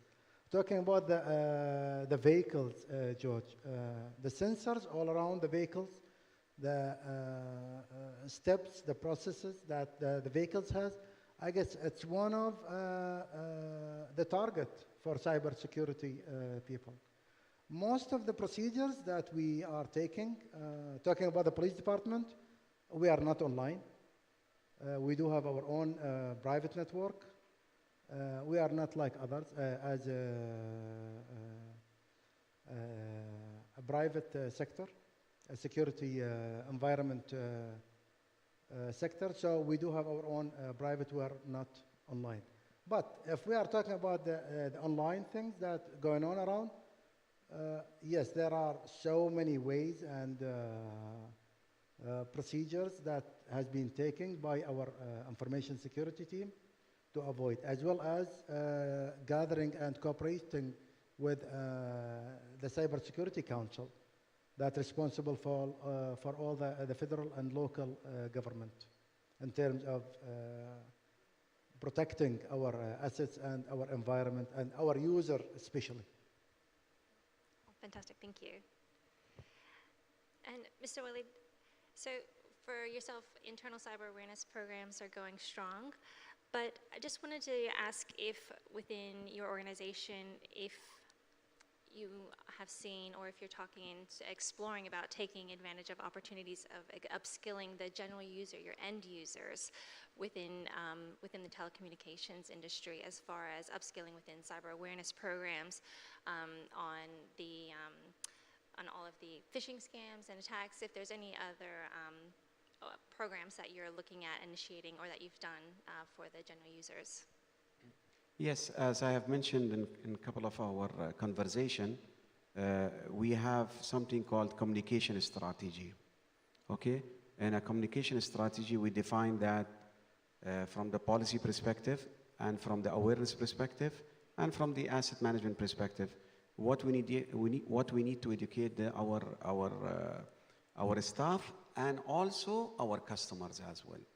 So from the communication strategy perspective, we have our calendar, what we need to publish to the customers from the enterprise or consumer perspective, to not even bombard the customers receiving SMSs or emails. So we have a strategy of the communication as per our calendar that, let's say, in January we have enterprise, in February we have consumer, and in March we have our own employees. And especially educating our employees that we have a solid foundation, educating different type of category of the knowledge of the employee and the segmentation. As you know that I cannot go and talk to someone is sitting in HR that how he has to monitor someone is sitting in the technology. So the mindset is different. So we have to tackle every segment or every organization. How can we approach them? How can we educate them? That's the reason we put these type of programs, assessment. We launched the assessment, we will know the awareness of employees. Plus, we have something called tactical on-spot awareness, which happens when we have a new vulnerability in the market. That's our duty to go out of the company and educate our customers and also educate our staff, because at your staff is your asset and they are most vulnerable. So I need to educate them before they bring this vulnerability into the organization as well. Based on that also, quarterly, we review our plan from the calendar perspective. And also we see, do we have a bandwidth? Because it's a very important from the bandwidth perspective. Can you give this all awareness to all these, 10,000 employees, or you have a partners? Because we have also something called vendor management. what we aim there also, awareness, because they have to adopt to our security principles and the policies and the procedure. So we have today in our organization something called, which is endorsed by our EXCO and the CEO directive. And in directive is written very crystal clear what is the roles and responsibility of every EXCO in the organization and what is their accountability. Based on directive, because it's endorsed, then you have your policies. Based on your policies, you have your framework and standards. And all this journey, we actually educate our employee. And luckily, who's looking after this, our organization, also she's sitting in front of her. She takes this program on her head and educates, all the organization and all the employees in our organization, actually. That's great. Thank you so much. I think we might be running short on time. So what I'd like to do is open the floor, and we have so many more questions to cover, so sorry we can't cover them all. But just on some final thoughts that you'd each like to leave our audience with, I'll leave the floor to each of you. George, I'll let you kick it off. Well, I think the most important aspect about adapting to this new reality, I think we have to move outside of our comfort zone in cybersecurity and be ready to adopt more agile procedures, standards, guidelines, as well as awareness programs that actually drive results by changing the behavior of employees. And then it's like you try and you tune. And I think one important point I think I would like to mention is the cultural element. Something that works in Canada or in Europe will work differently in the Middle East. You have to tune it to the local frequency. And by frequency, I really mean the culture. Because changing human behavior, depending the background that you come from, will be different. I do have a story, but it's a very old one. Maybe if you remember from the old days, I always told it, but sometimes people look at me, but it's a very important story. In the old days, when I was here 25 years ago, and the young boys used to go harass the girls in the malls, they used to put them in jail for a day, and then they go back and redo the same thing. So that didn't solve the problem, because they did not understand there's a cultural element. So eventually they found a very simple solution to the problem, was to put their pictures on the weekend newspaper, and the problem got solved immediately. Why? Because now they were not being punished by the police, they were being punished by own families. Family says, you're shaming my name because you appear on the weekend newspaper. I understand sometimes through jokes we understand, but this is a serious joke in the sense that in policies and changing of the behavior in cybersecurity, you have to adapt to the cultural element. And if we understand that cultural element extremely well, your cybersecurity procedures, policies, and strategy will be effective. And that's where your objective is to get results. Exactly. The culture is very important because as well as not, I don't want to call it punishment, but there should be some type of these process with HR. There's the reason we have something called consequence. If you do consequence management, your boss will know and HR will know. So it could be first is a maybe verbal warning, then written warning, and then there is a serious action. So these are very important because if you will not put these, you will get these on frequent basis, the violation of your policies and the process. And today, because you are putting part of their culture, nobody can come and tell you, I'm not aware of it. Because you are doing the awareness. And you have the evidence of the awareness because they're part of awareness. So I totally agree, it should be part of the culture. Culture has to change. Putting the culture, the good thing out of what we have done, today even the employee when they're at home, they're texting me, hey Walid, I received this URL in my mobile or WhatsApp, shall I open it? So see how the culture changed. He's not opening it immediately, but he's reporting to the cybersecurity. And also on the corporate level, before they open, if that has been bypassed, you are one of the controls. So there is a second control, which is the employee. He's reporting to the cybersecurity operation center, I received this, shall I open it or not? Actually, we have the same thing in blockchain. I do a lot of blockchain projects. So there's 30 to 40 people impersonating me online. So when you join me, you might get a message saying, oh, I lost some money. Can you please send me some BTC because I'm out of money? So what people now do is they send me a message, George, is it really you that send me that message before sending the money ahead of time? So Life example, which I told you, we have to take care of ourselves. So this is the one of them. Well, thank you so much. I would agree 100% on the gentleman's points. And I just would like to mention that the government and the law enforcement are working so hard to have the awareness and the education sessions from time to time. Dubai Police, Abu Dhabi Police, and MOI as well. It's not about the businesses anymore. It's cybersecurity everywhere in our daily life. Talking about our personal cell phones and our children's life. Since the new generation are more attached into the latest technology, we can't find any kids above even 10 years old without a smart cell phone and without a social media platforms account. So the awareness and parenting the kids is the most important thing that we are going to look. The business side, yes, there are some policies and rule, tough restrictions. But this is my advice for every single father and mother in this room. Thank you. Thank you, Ali. Really enjoyed this panel. George, thank you very much. My humble request is, please, from everybody, be careful of the messages which you receive. Because there are things we see, maybe you don't see, but my request is there, educate your family, your people. The links which you receive is very dangerous, even you know about it. So please make sure of that. Thank you. This has been great. Thank you so much. I've thoroughly enjoyed sitting here speaking with you, gentlemen. It's been so insightful. Thank you so much. Please join me in thanking our panelists. Thank you.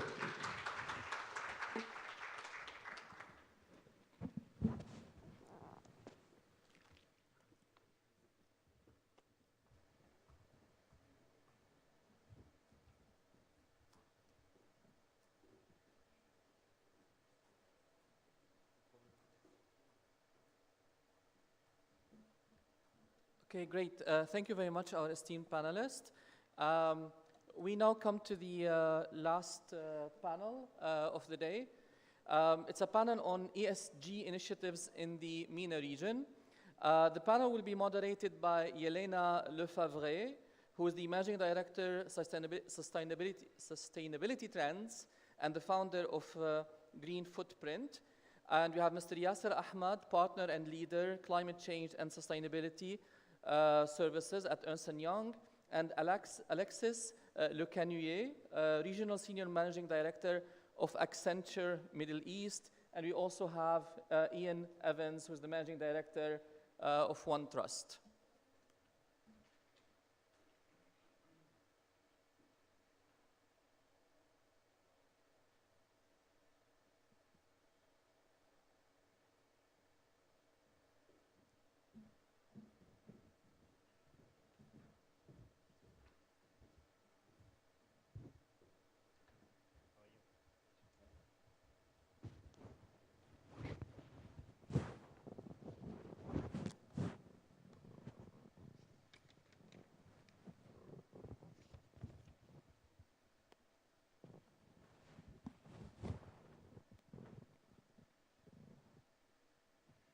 Hello, everybody. It's my pleasure to be here with you today. So, for the last 15 years, I've been working with C-level and different levels in organization, covering the strategic points, covering the M&As. Probably I worked over 100 projects and RFPs. And I work in over 35 countries over the Europe, Middle East, and Asia. And I must say, through my career, IT department has been always the most loved and hated because when something goes wrong, you hate them, but when they fix the things, you love them. So basically, all of you, I think you experience that when something goes wrong, with the IT, with our, you know, digital setup today, life can be really miserable. Last year, I started a platform called Green Footprint in collaboration with the UAE government. And one day I received a message saying, oh, your page is blank, the platform is not there. I almost got a heart attack there. And when I was invited to be a part of this conference, I was quite happy because I said, like, this is really very much needed for everybody. So I would like just to take a moment to set a scene on the session that we are going to have here on the ESG, that stands for Environment, Social and Governance. Since 2016, just after Paris Agreement took place, companies started really putting a lot of focus on the sustainability reporting and on the ESG assessment. There are a couple of reasons for that. One, I would say that stakeholders' demand is more and more there and putting the pressure on the organizations to see non-financial reporting. Secondly, we have a huge green funds allocated for the green investments, which obviously justify why we are talking a lot about ESGs. And finally, third point would be, as an organization, we need to mitigate risks. We have the climate risks, we have the social risk, we have the cyber risks. So this is one of the reasons that we need to look at all the factors in assessing the security for the company from different angles. So I have a great specialist here with me today. And I would like to open the discussion by asking all of you to briefly just present yourself and just give us a little bit an overview about the ESG trends that we are seeing globally and how the UAE market is actually responding to that. And yeah, I would start with you, Ian. Hi, everybody. So I'm Ian Evans from OneTrust. And we're a pretty young company. We're 5 years old in the market. However, we really created our company to think about the way that privacy risk was really affecting organizations with the GDPR coming through in 2018. As we evolved in privacy risk, we got into IT and security risk, cyber risk, and then we started looking at other risks beyond that, where there's operational risk and audit risk, which led us into ethics, and then ethics led us into the fabric of really ESG risk in an organization, which we feel is the umbrella to almost all risk. When you think about it, when you're putting your ESG strategy together, fundamentally it's the fabric that identifies other programs. Trends that we are seeing in the marketplace really are that most organizations don't know how to complete even a carbon report, or what they're trying to do with a carbon report. So there's a lot of data collection. And the challenge with this data collection is most organizations have a trigger point in their calendar, which is the end of the year. And the end of the year, people start running around trying to figure out the data to produce their carbon report. And then they'll produce the report and essentially submit it, and it goes away for another 9 or 10 months. And the challenge with this is that the organization really isn't then embracing its ESG initiatives. And there's many things that we can think of that fit into that. And a lot of people don't realize, I guess the G is pretty understated in ESG for the governance side. And that's where part of our cyber comes into it as well. There's the risk and the risk appetite to a company and how we report risk, but the governance that goes with that. So is that a privacy breach or a risk IT breach? Is it a cybersecurity breach? But there's a lot of governance that supports that. And the world is essentially getting smaller. We saw just on the panel before about taking a picture of you in the lobby of a hotel, and we know that the social side of ESG is also applying huge pressure on organizations as well about the way that they act and behave. It's not only just that, it's also things like new due diligence directives coming into play about the people that we partner with, taking sort of the directive further, just not looking at how do we contract with somebody that's financially viable, but what about their social position as well, and the pressures that might impact on us. So this is a huge topic. I think it's very new, it's very emerging. We got into this area probably 9 months ago and started to look at, there isn't anything out there that helps a company beyond discrete technologies that may be just a greenhouse gas submission report or a carbon report, but what about all the rest of the components of what ESG looks like and the frameworks, understanding the frameworks, the implications, and really how you score those metrics. It's a huge area for most organizations now. Quite agree. I think this is the gray area for many companies to start and tap in, because we have so messy standards and so different frameworks, and it's evolving every day. So Yasir, what's your view on what would you like to highlight in terms of the ESG and the global trends, and how the UAE market actually respond to it? Sure. So as a quick introduction, my name is Yasir Ahmed, and I lead the CCAS practice, which is Climate Change and Sustainability Services. And this is something that I've been doing, unlike Ivan, you entered into this space about a year back, specifically on the ethics side. But on the sustainability side, that's something I've been doing for the past 20 years or so. And I think in the last 3 years, the kind of shift that we are seeing amongst all the stakeholders, I think as a sustainability professional, it's very encouraging to see that. And I will just start off with a very small, very anecdotal example. One of the team members, he was researching for something, and he came out with a data point on the Google Trends, which is to say that, what is the interest level on, or the most searched items on Google. So there was one data point on the term sustainability and the related terms in 2011. Of the total Google trend, or the total Google searches in the UAE region, it was somewhere around 15–16%, and 2021, which was last year, that jumped up to 69%. So I think it's a very clear indicator that, in every discussion, ESG or sustainability, I mean, ESG is a more investor-driven term of what was historically called as sustainability, is now really being taken very, very seriously. And there, can give you multiple data points around that, whether it's investors. If you see globally, the total asset under management under responsible investment has more than doubled in the last 3 years, some $45–50 trillion now.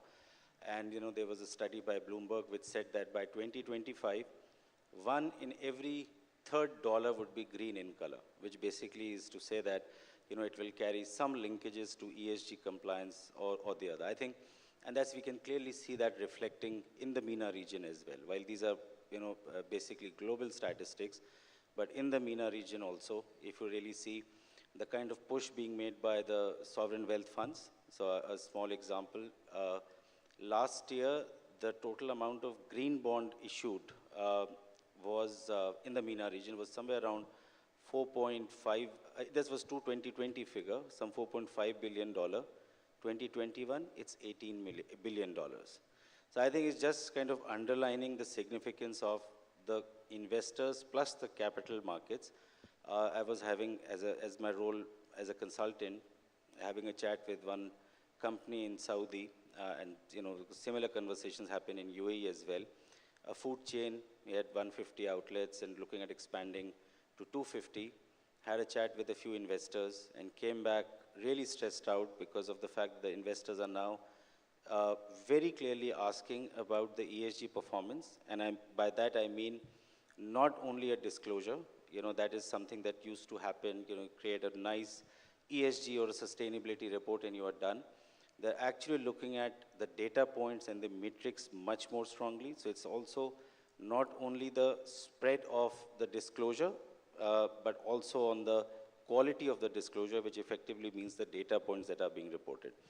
So I think the first is investor, but if you look at globally the regulators, the kind of commitments that are being made, EU with its EU Green Deal and the Fit for 55 package, which has a very, very strong bearing on the businesses in the MENA region as well, because of the CBAM, which is Carbon Border Adjustment Mechanism. There's something like a carbon tax which will be levied on a certain set of carbon-intensive items from 2023 onwards. So those are also pushing the agenda.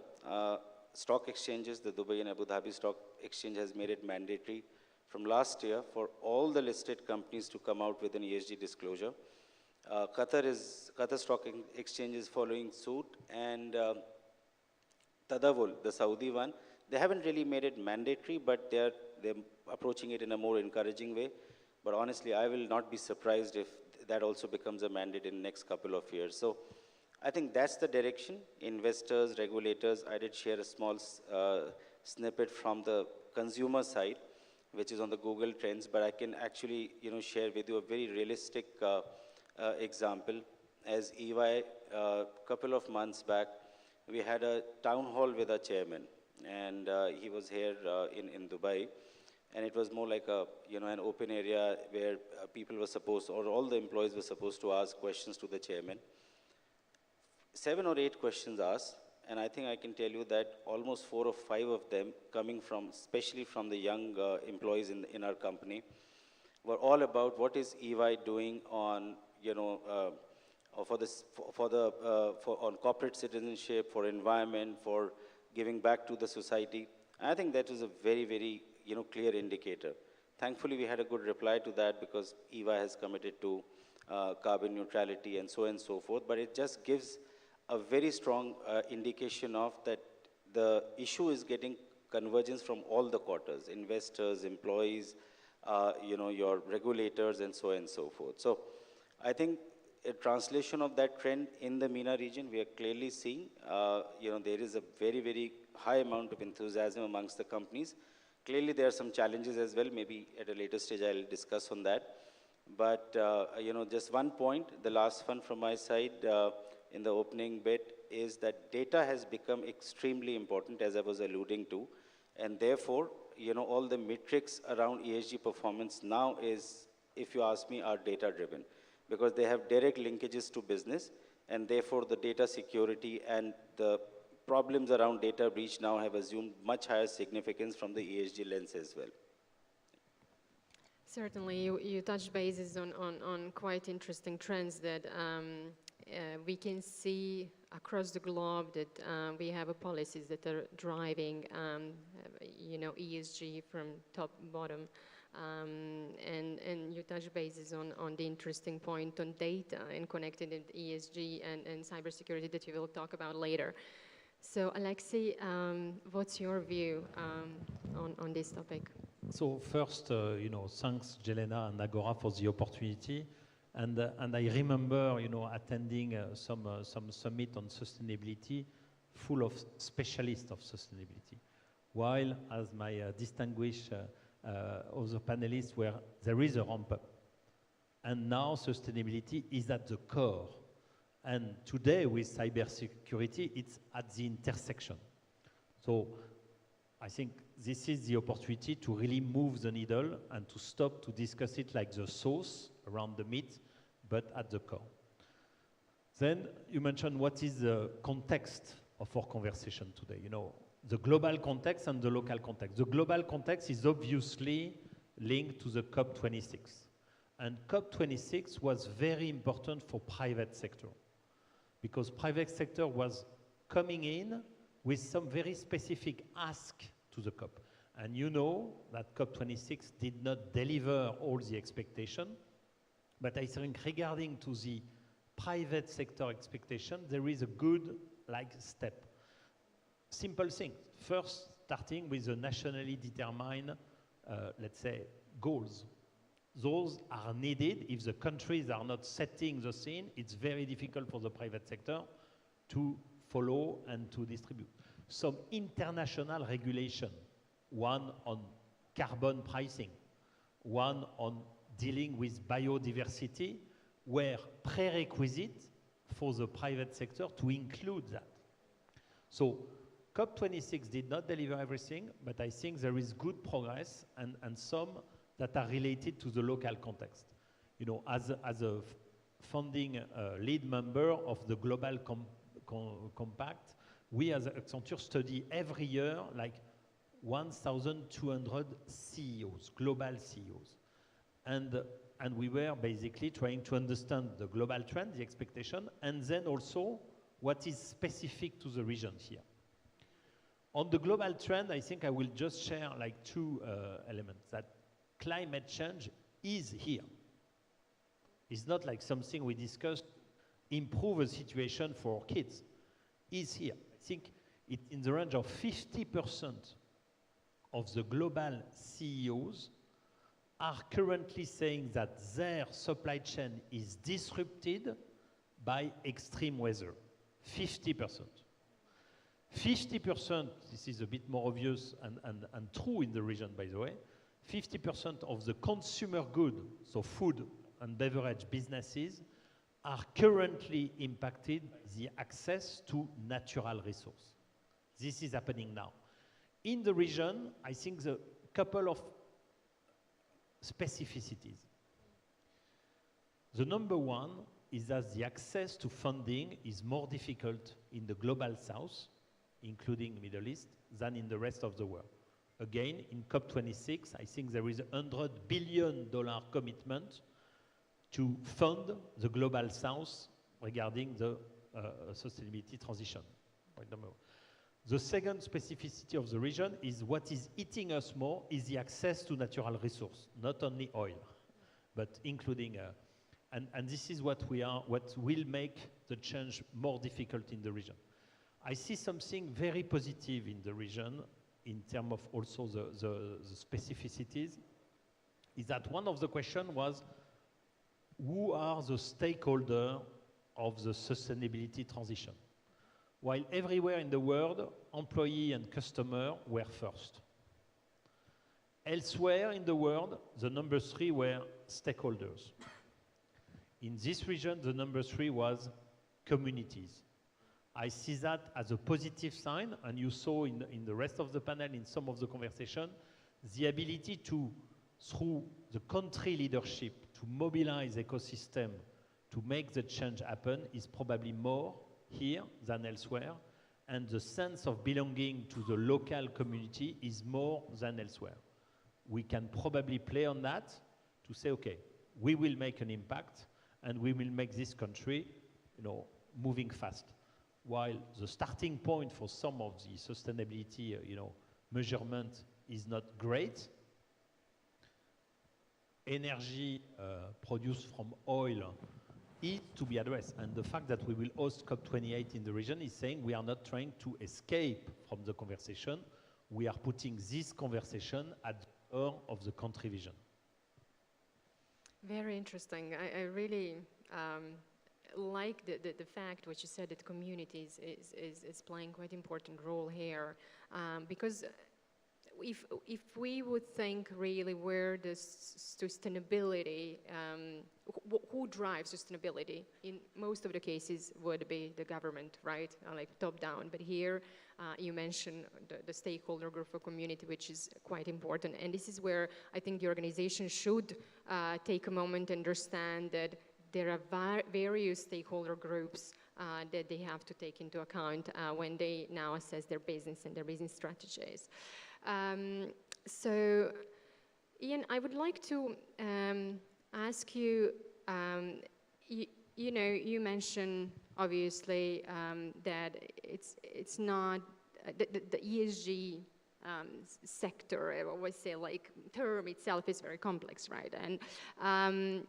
And how can organizations start looking into ESG if they haven't started yet, and how they can go through, from your point of view, through this complexity of the ESG that we have today?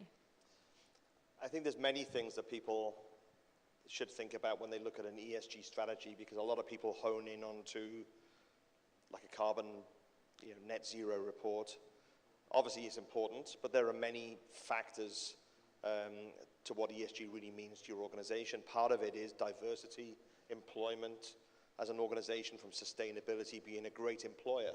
And when we break this down, there are so many, I don't even know the number of how many initiatives really sit inside ESG. You're probably better to answer that than I am, but there are so many parts to this.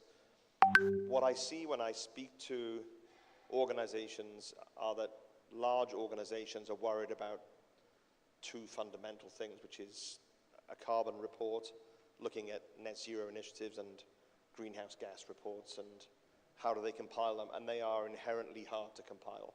Lots of calculations involved, manual finding of data. I think organizations as suppliers need to make it easier for organizations to consume, and that data is important for the consumption. I also think that technology will help organizations understand the changes that they make in their move towards a net zero position, because it should be an ongoing risk indicator. It should be something that we can report on a dashboard at every board meeting and see how are we trending and what initiatives should we think about. What about our offset programs and rolling those offset programs out? So those pieces I find companies are most challenged with. I still don't think a lot of companies have realized that it's 2 out of maybe 20 plus initiatives that sit under an ESG umbrella that really all need to be looked at. And how do you think those pieces through? And I think the one thing I see from a Middle East perspective is diversity is much bigger here in the Middle East than maybe running my organization in London. And that's because when you think about it, 11% of the UAE is national and 89% expats almost. So it creates a much better inclusive, diverse sort of organizational culture, whereas Brexit did nothing for the diversity. It meant that we really needed to hire more British people into a British-based company or people who had got a visa to work. So almost it's a counterintuitive way of looking at that. So when you look at the EMEA region that you're covering, how do you, I mean, what would be the overview in the EMEA region, like in particular in the Middle East, comparing to the Europe and Asia? Is there any country that it's leading now the ESG initiative here in the Middle East? Can you give us a little bit of your experience when it comes to EMEA? I'm seeing quite a lot of interest here in the Middle East around some of the reporting factors that go with ESG, and I think it's great to see it. There's a lot more awareness here than I thought there would be as well.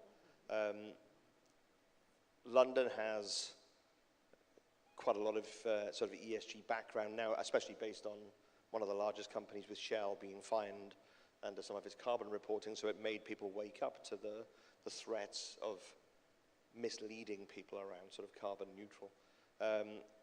France also is pretty strong in leading. So if I look at across Europe, I would say France, from most of the medium and large size organizations that I speak to, really do have quite a good handle around what ESG means to the organization and how they should embrace a lot of those initiatives.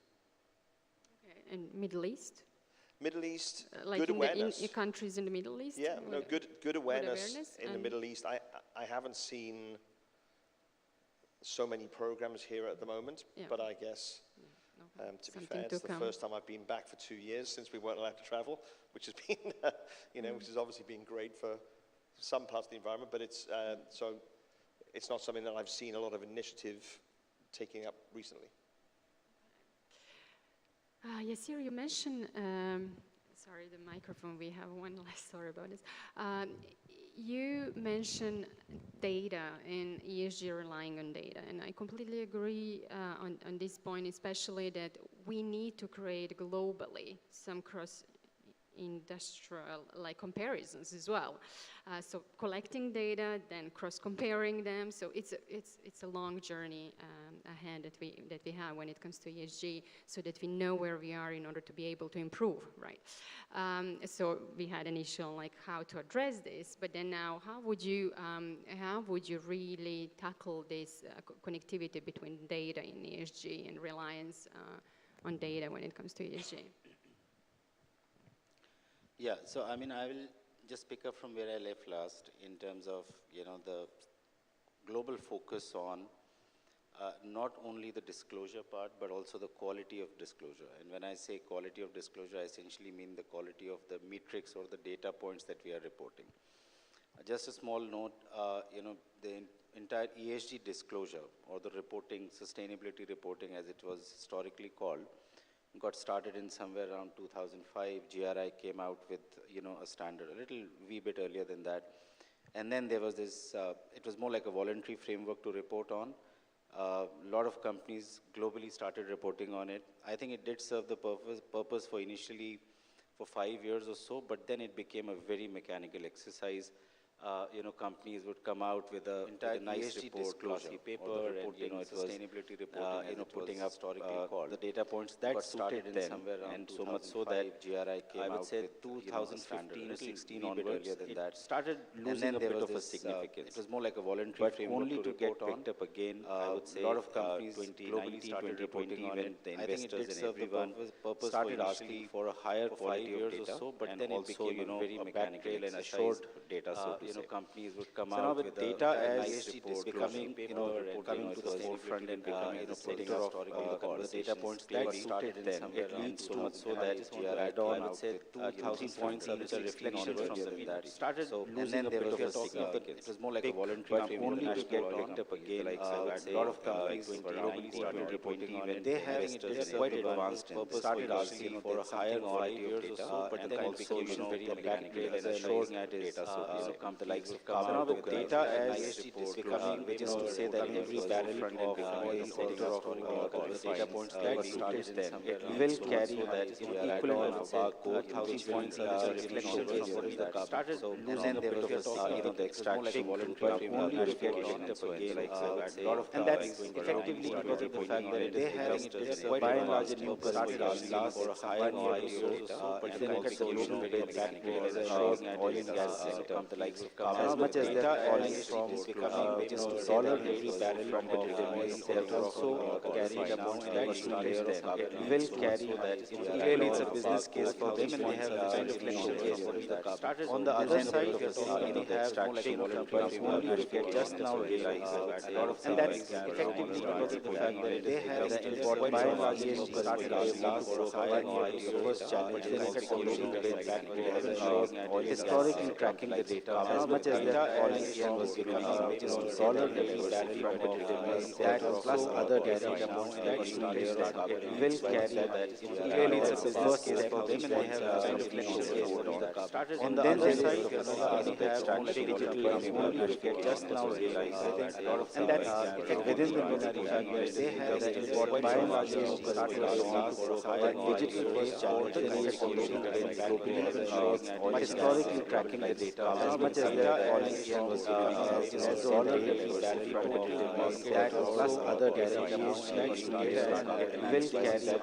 Really, it's a first step for them, and they have on the other side, they have only see that just now realize, and that's within the binary fact that they have that by and large started as a digital first challenge globally, historically tracking the data as much as that dollar that plus other data amounts. I think that will carry. I would say really it's a first step for them, and they have on the other side, they have see that just moving around, and that's within the binary. They have by and large digital first challenge historically tracking the data as much as that that plus other data amounts. I think that will carry. I would say really it's a first step for them, on the other side, they see that just moving around, and that's within the binary. They have by and large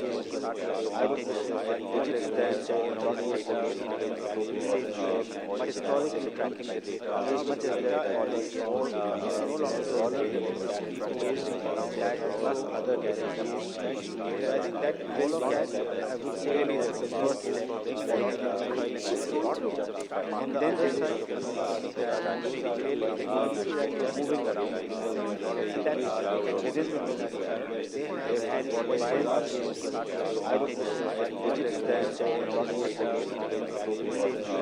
historically tracking the data as much as that plus other guarantees. That all of that, I would say, is the first step of on the other side, think about ESG approach, but also the digital technology providers that we have here in this room should also take into consideration, okay, we provide enabling technology for growth, but we have to also take into account that there is some impact.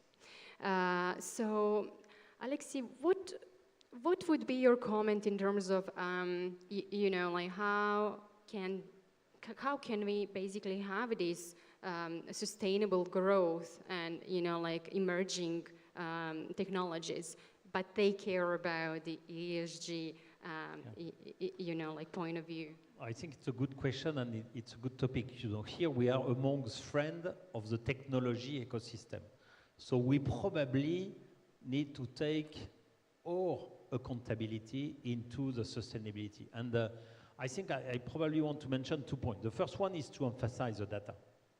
Because to be frank, it was not very intuitive at the beginning of the sustainability wave that the step number one that is not discutable now is data. And as part of the UN Compact, you know, one of the initiatives was to create common framework, just to talk the same language, just to compare, just to monitor the progress of any kind of plan to go toward a more sustainable business.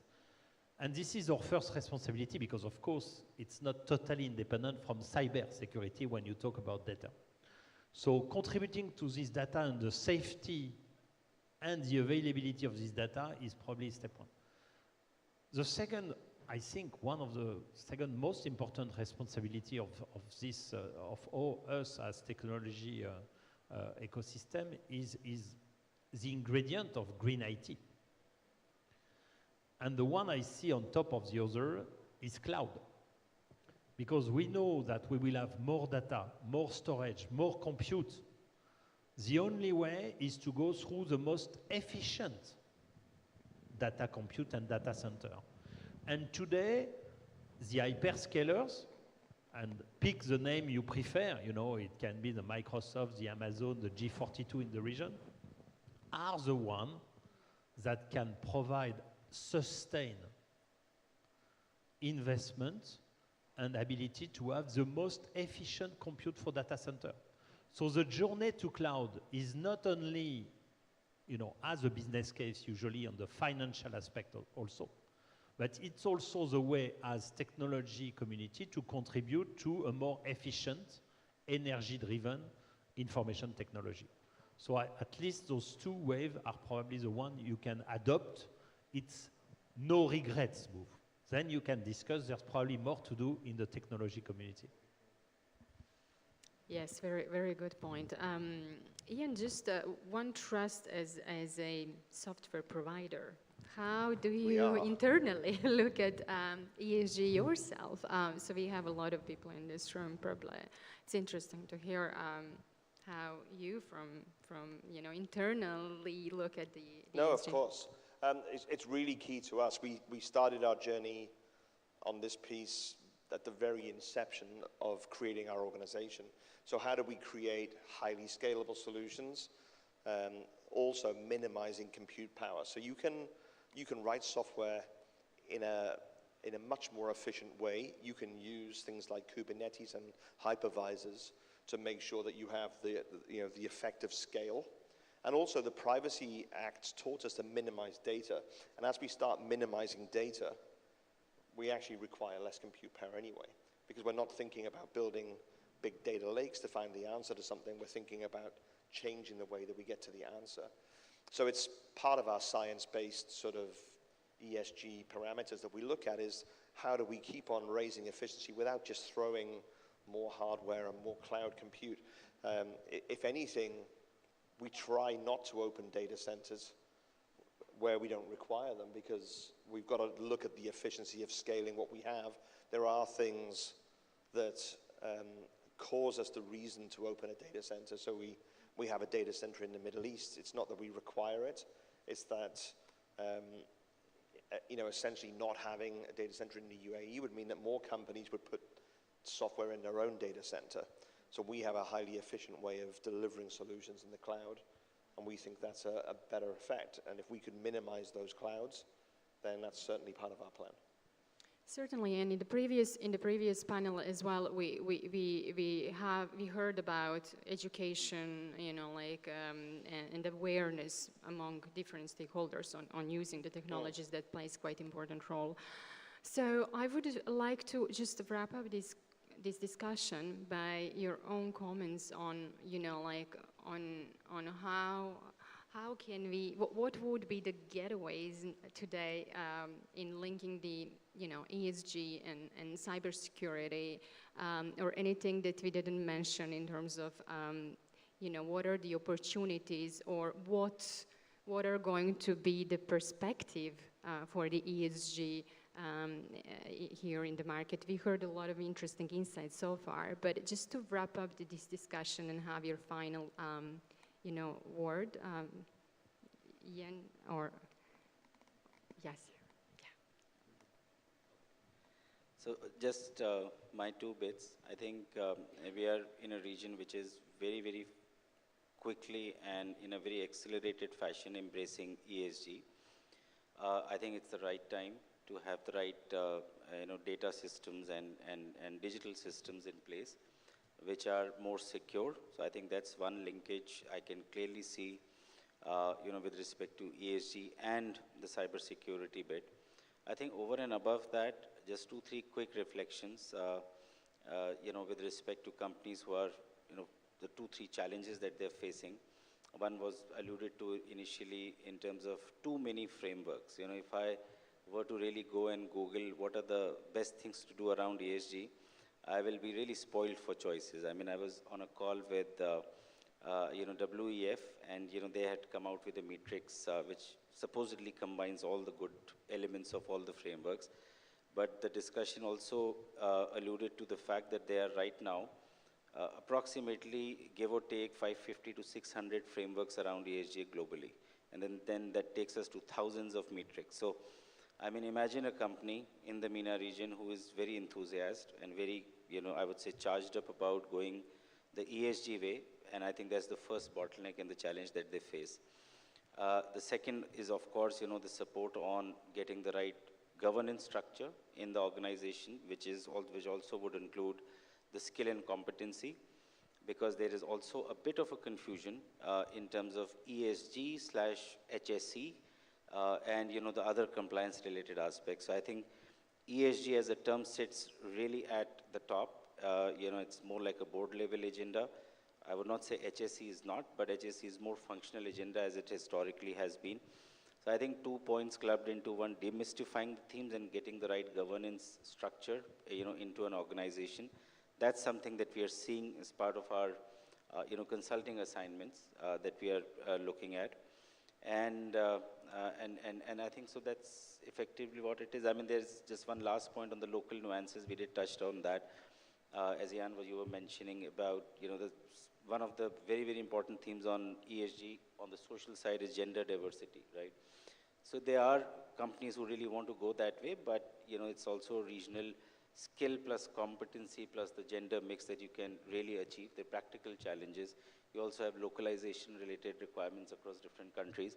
So I think, but there is always, you might not hit the sweet spot there and then. It might not come in every batch. For example, when you're hiring or expanding the team, but it's quite fine that overall that average can be met. So I would say these are 3-4 challenges I just wanted to share in terms of resonating the experience that I had in terms of the region and the ESG related aspects. But yeah, that's what it is. Thank you. I would say in closing, we can probably focus on working at the intersection of cybersecurity and ESG. And we know that for a lot of businesses, reducing their footprint in terms of carbon emission will come with digitalization. So cybersecurity is kind of the natural partner of this part of the transformation. The second one is, if you want to have a sustainable business, you cannot afford cybersecurity breach on a regular basis. I think the average number I have in mind for banks, average cost of a breach, $18 million. For retail, average cost of a breach, $10 to $11 million. This is not sustainable. So the role of cybersecurity at this intersection will become more and more critical. And I think the third I want to mention is probably on the social side. Cybersecurity is proven to be one of the fastest growing market for skills. I think it's estimated 2 million unfilled roles in cybersecurity. This is an opportunity, of course, for career in the room, but this is also an opportunity for being more diverse, more inclusive. And I think I'm aware of one of the initiatives, which is called something like Hire the Unhireable across the cybersecurity community to say, okay, we have those 2 million job roles challenge. Let's be innovative in the way we fill it in the direction of being more diverse and more inclusive. I think this is a little of hope. And as you know, to close on hope, again, this region will host COP28. This region is proven to be a fast adopter at speed, at scale of the latest technology. So I think we have an opportunity not only to shine, but to transform and to move the needle in an ecosystem. And we cannot imagine as, again, technology and cybersecurity community not to be part of this local game that will, let's say, will go through all the local champions from energy, telco, bank, and of course, government. I think the Middle East is an amazing region, and certainly from an innovative, corporate innovation side, it's so much more advanced than many, many other countries that I ever visit. So when we think about how a city like Dubai is created over the last 20 years, I've been coming here for 25 years when it was a very small road between Dubai and Abu Dhabi, and now it's, you know, it's a much faster way of traveling between two cities, and there's also new hyperloops coming through. I think that from an innovation perspective, this country is amazing at what it achieves, and it can certainly be a leader in sustainability for ESG. There needs to be some more guidance around frameworks. I think frameworks are so confusing. There are too many frameworks. There aren't any verticalized special frameworks that the government would support and turn around and start to lead some of these initiatives. The visibility is still low as well. So in my opinion, because we don't really produce our ESG stats in a very open way, then that visibility is limited. So I think by allowing people to show those stats, having better technology to report and take away some of the heavy lifting of the reporting and be more transparent around some of the ESG initiatives, I think transparency is key here. Then I do believe that you know, the world will get greater visibility, but I do think that the Middle East is going to be the fastest to respond, as we've seen in many other initiatives.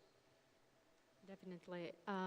So yeah, to wrap up, Middle East and the UAE in particular, who is going to host COP28 in 2023, plus the agenda on the, you know, driving new technology and you know, smart cities. And it's going to be interesting to see how these two agendas are going to, you know, meet and deliver together. Thank you very much for your great insights, for being here today. I think it was quite interesting discussion, and we touched points on many global and local insights and trends. And thank you once again, and hopefully you got interesting ideas and views from this panel. Thank you for moderating.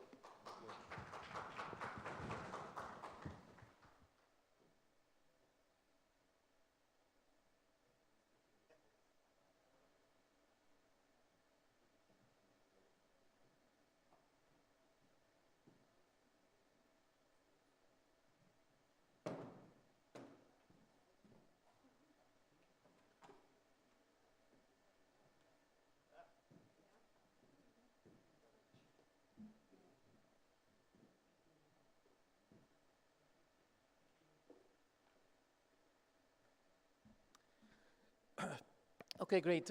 Thank you very much for our last speakers. This was the last panel of the conference program today.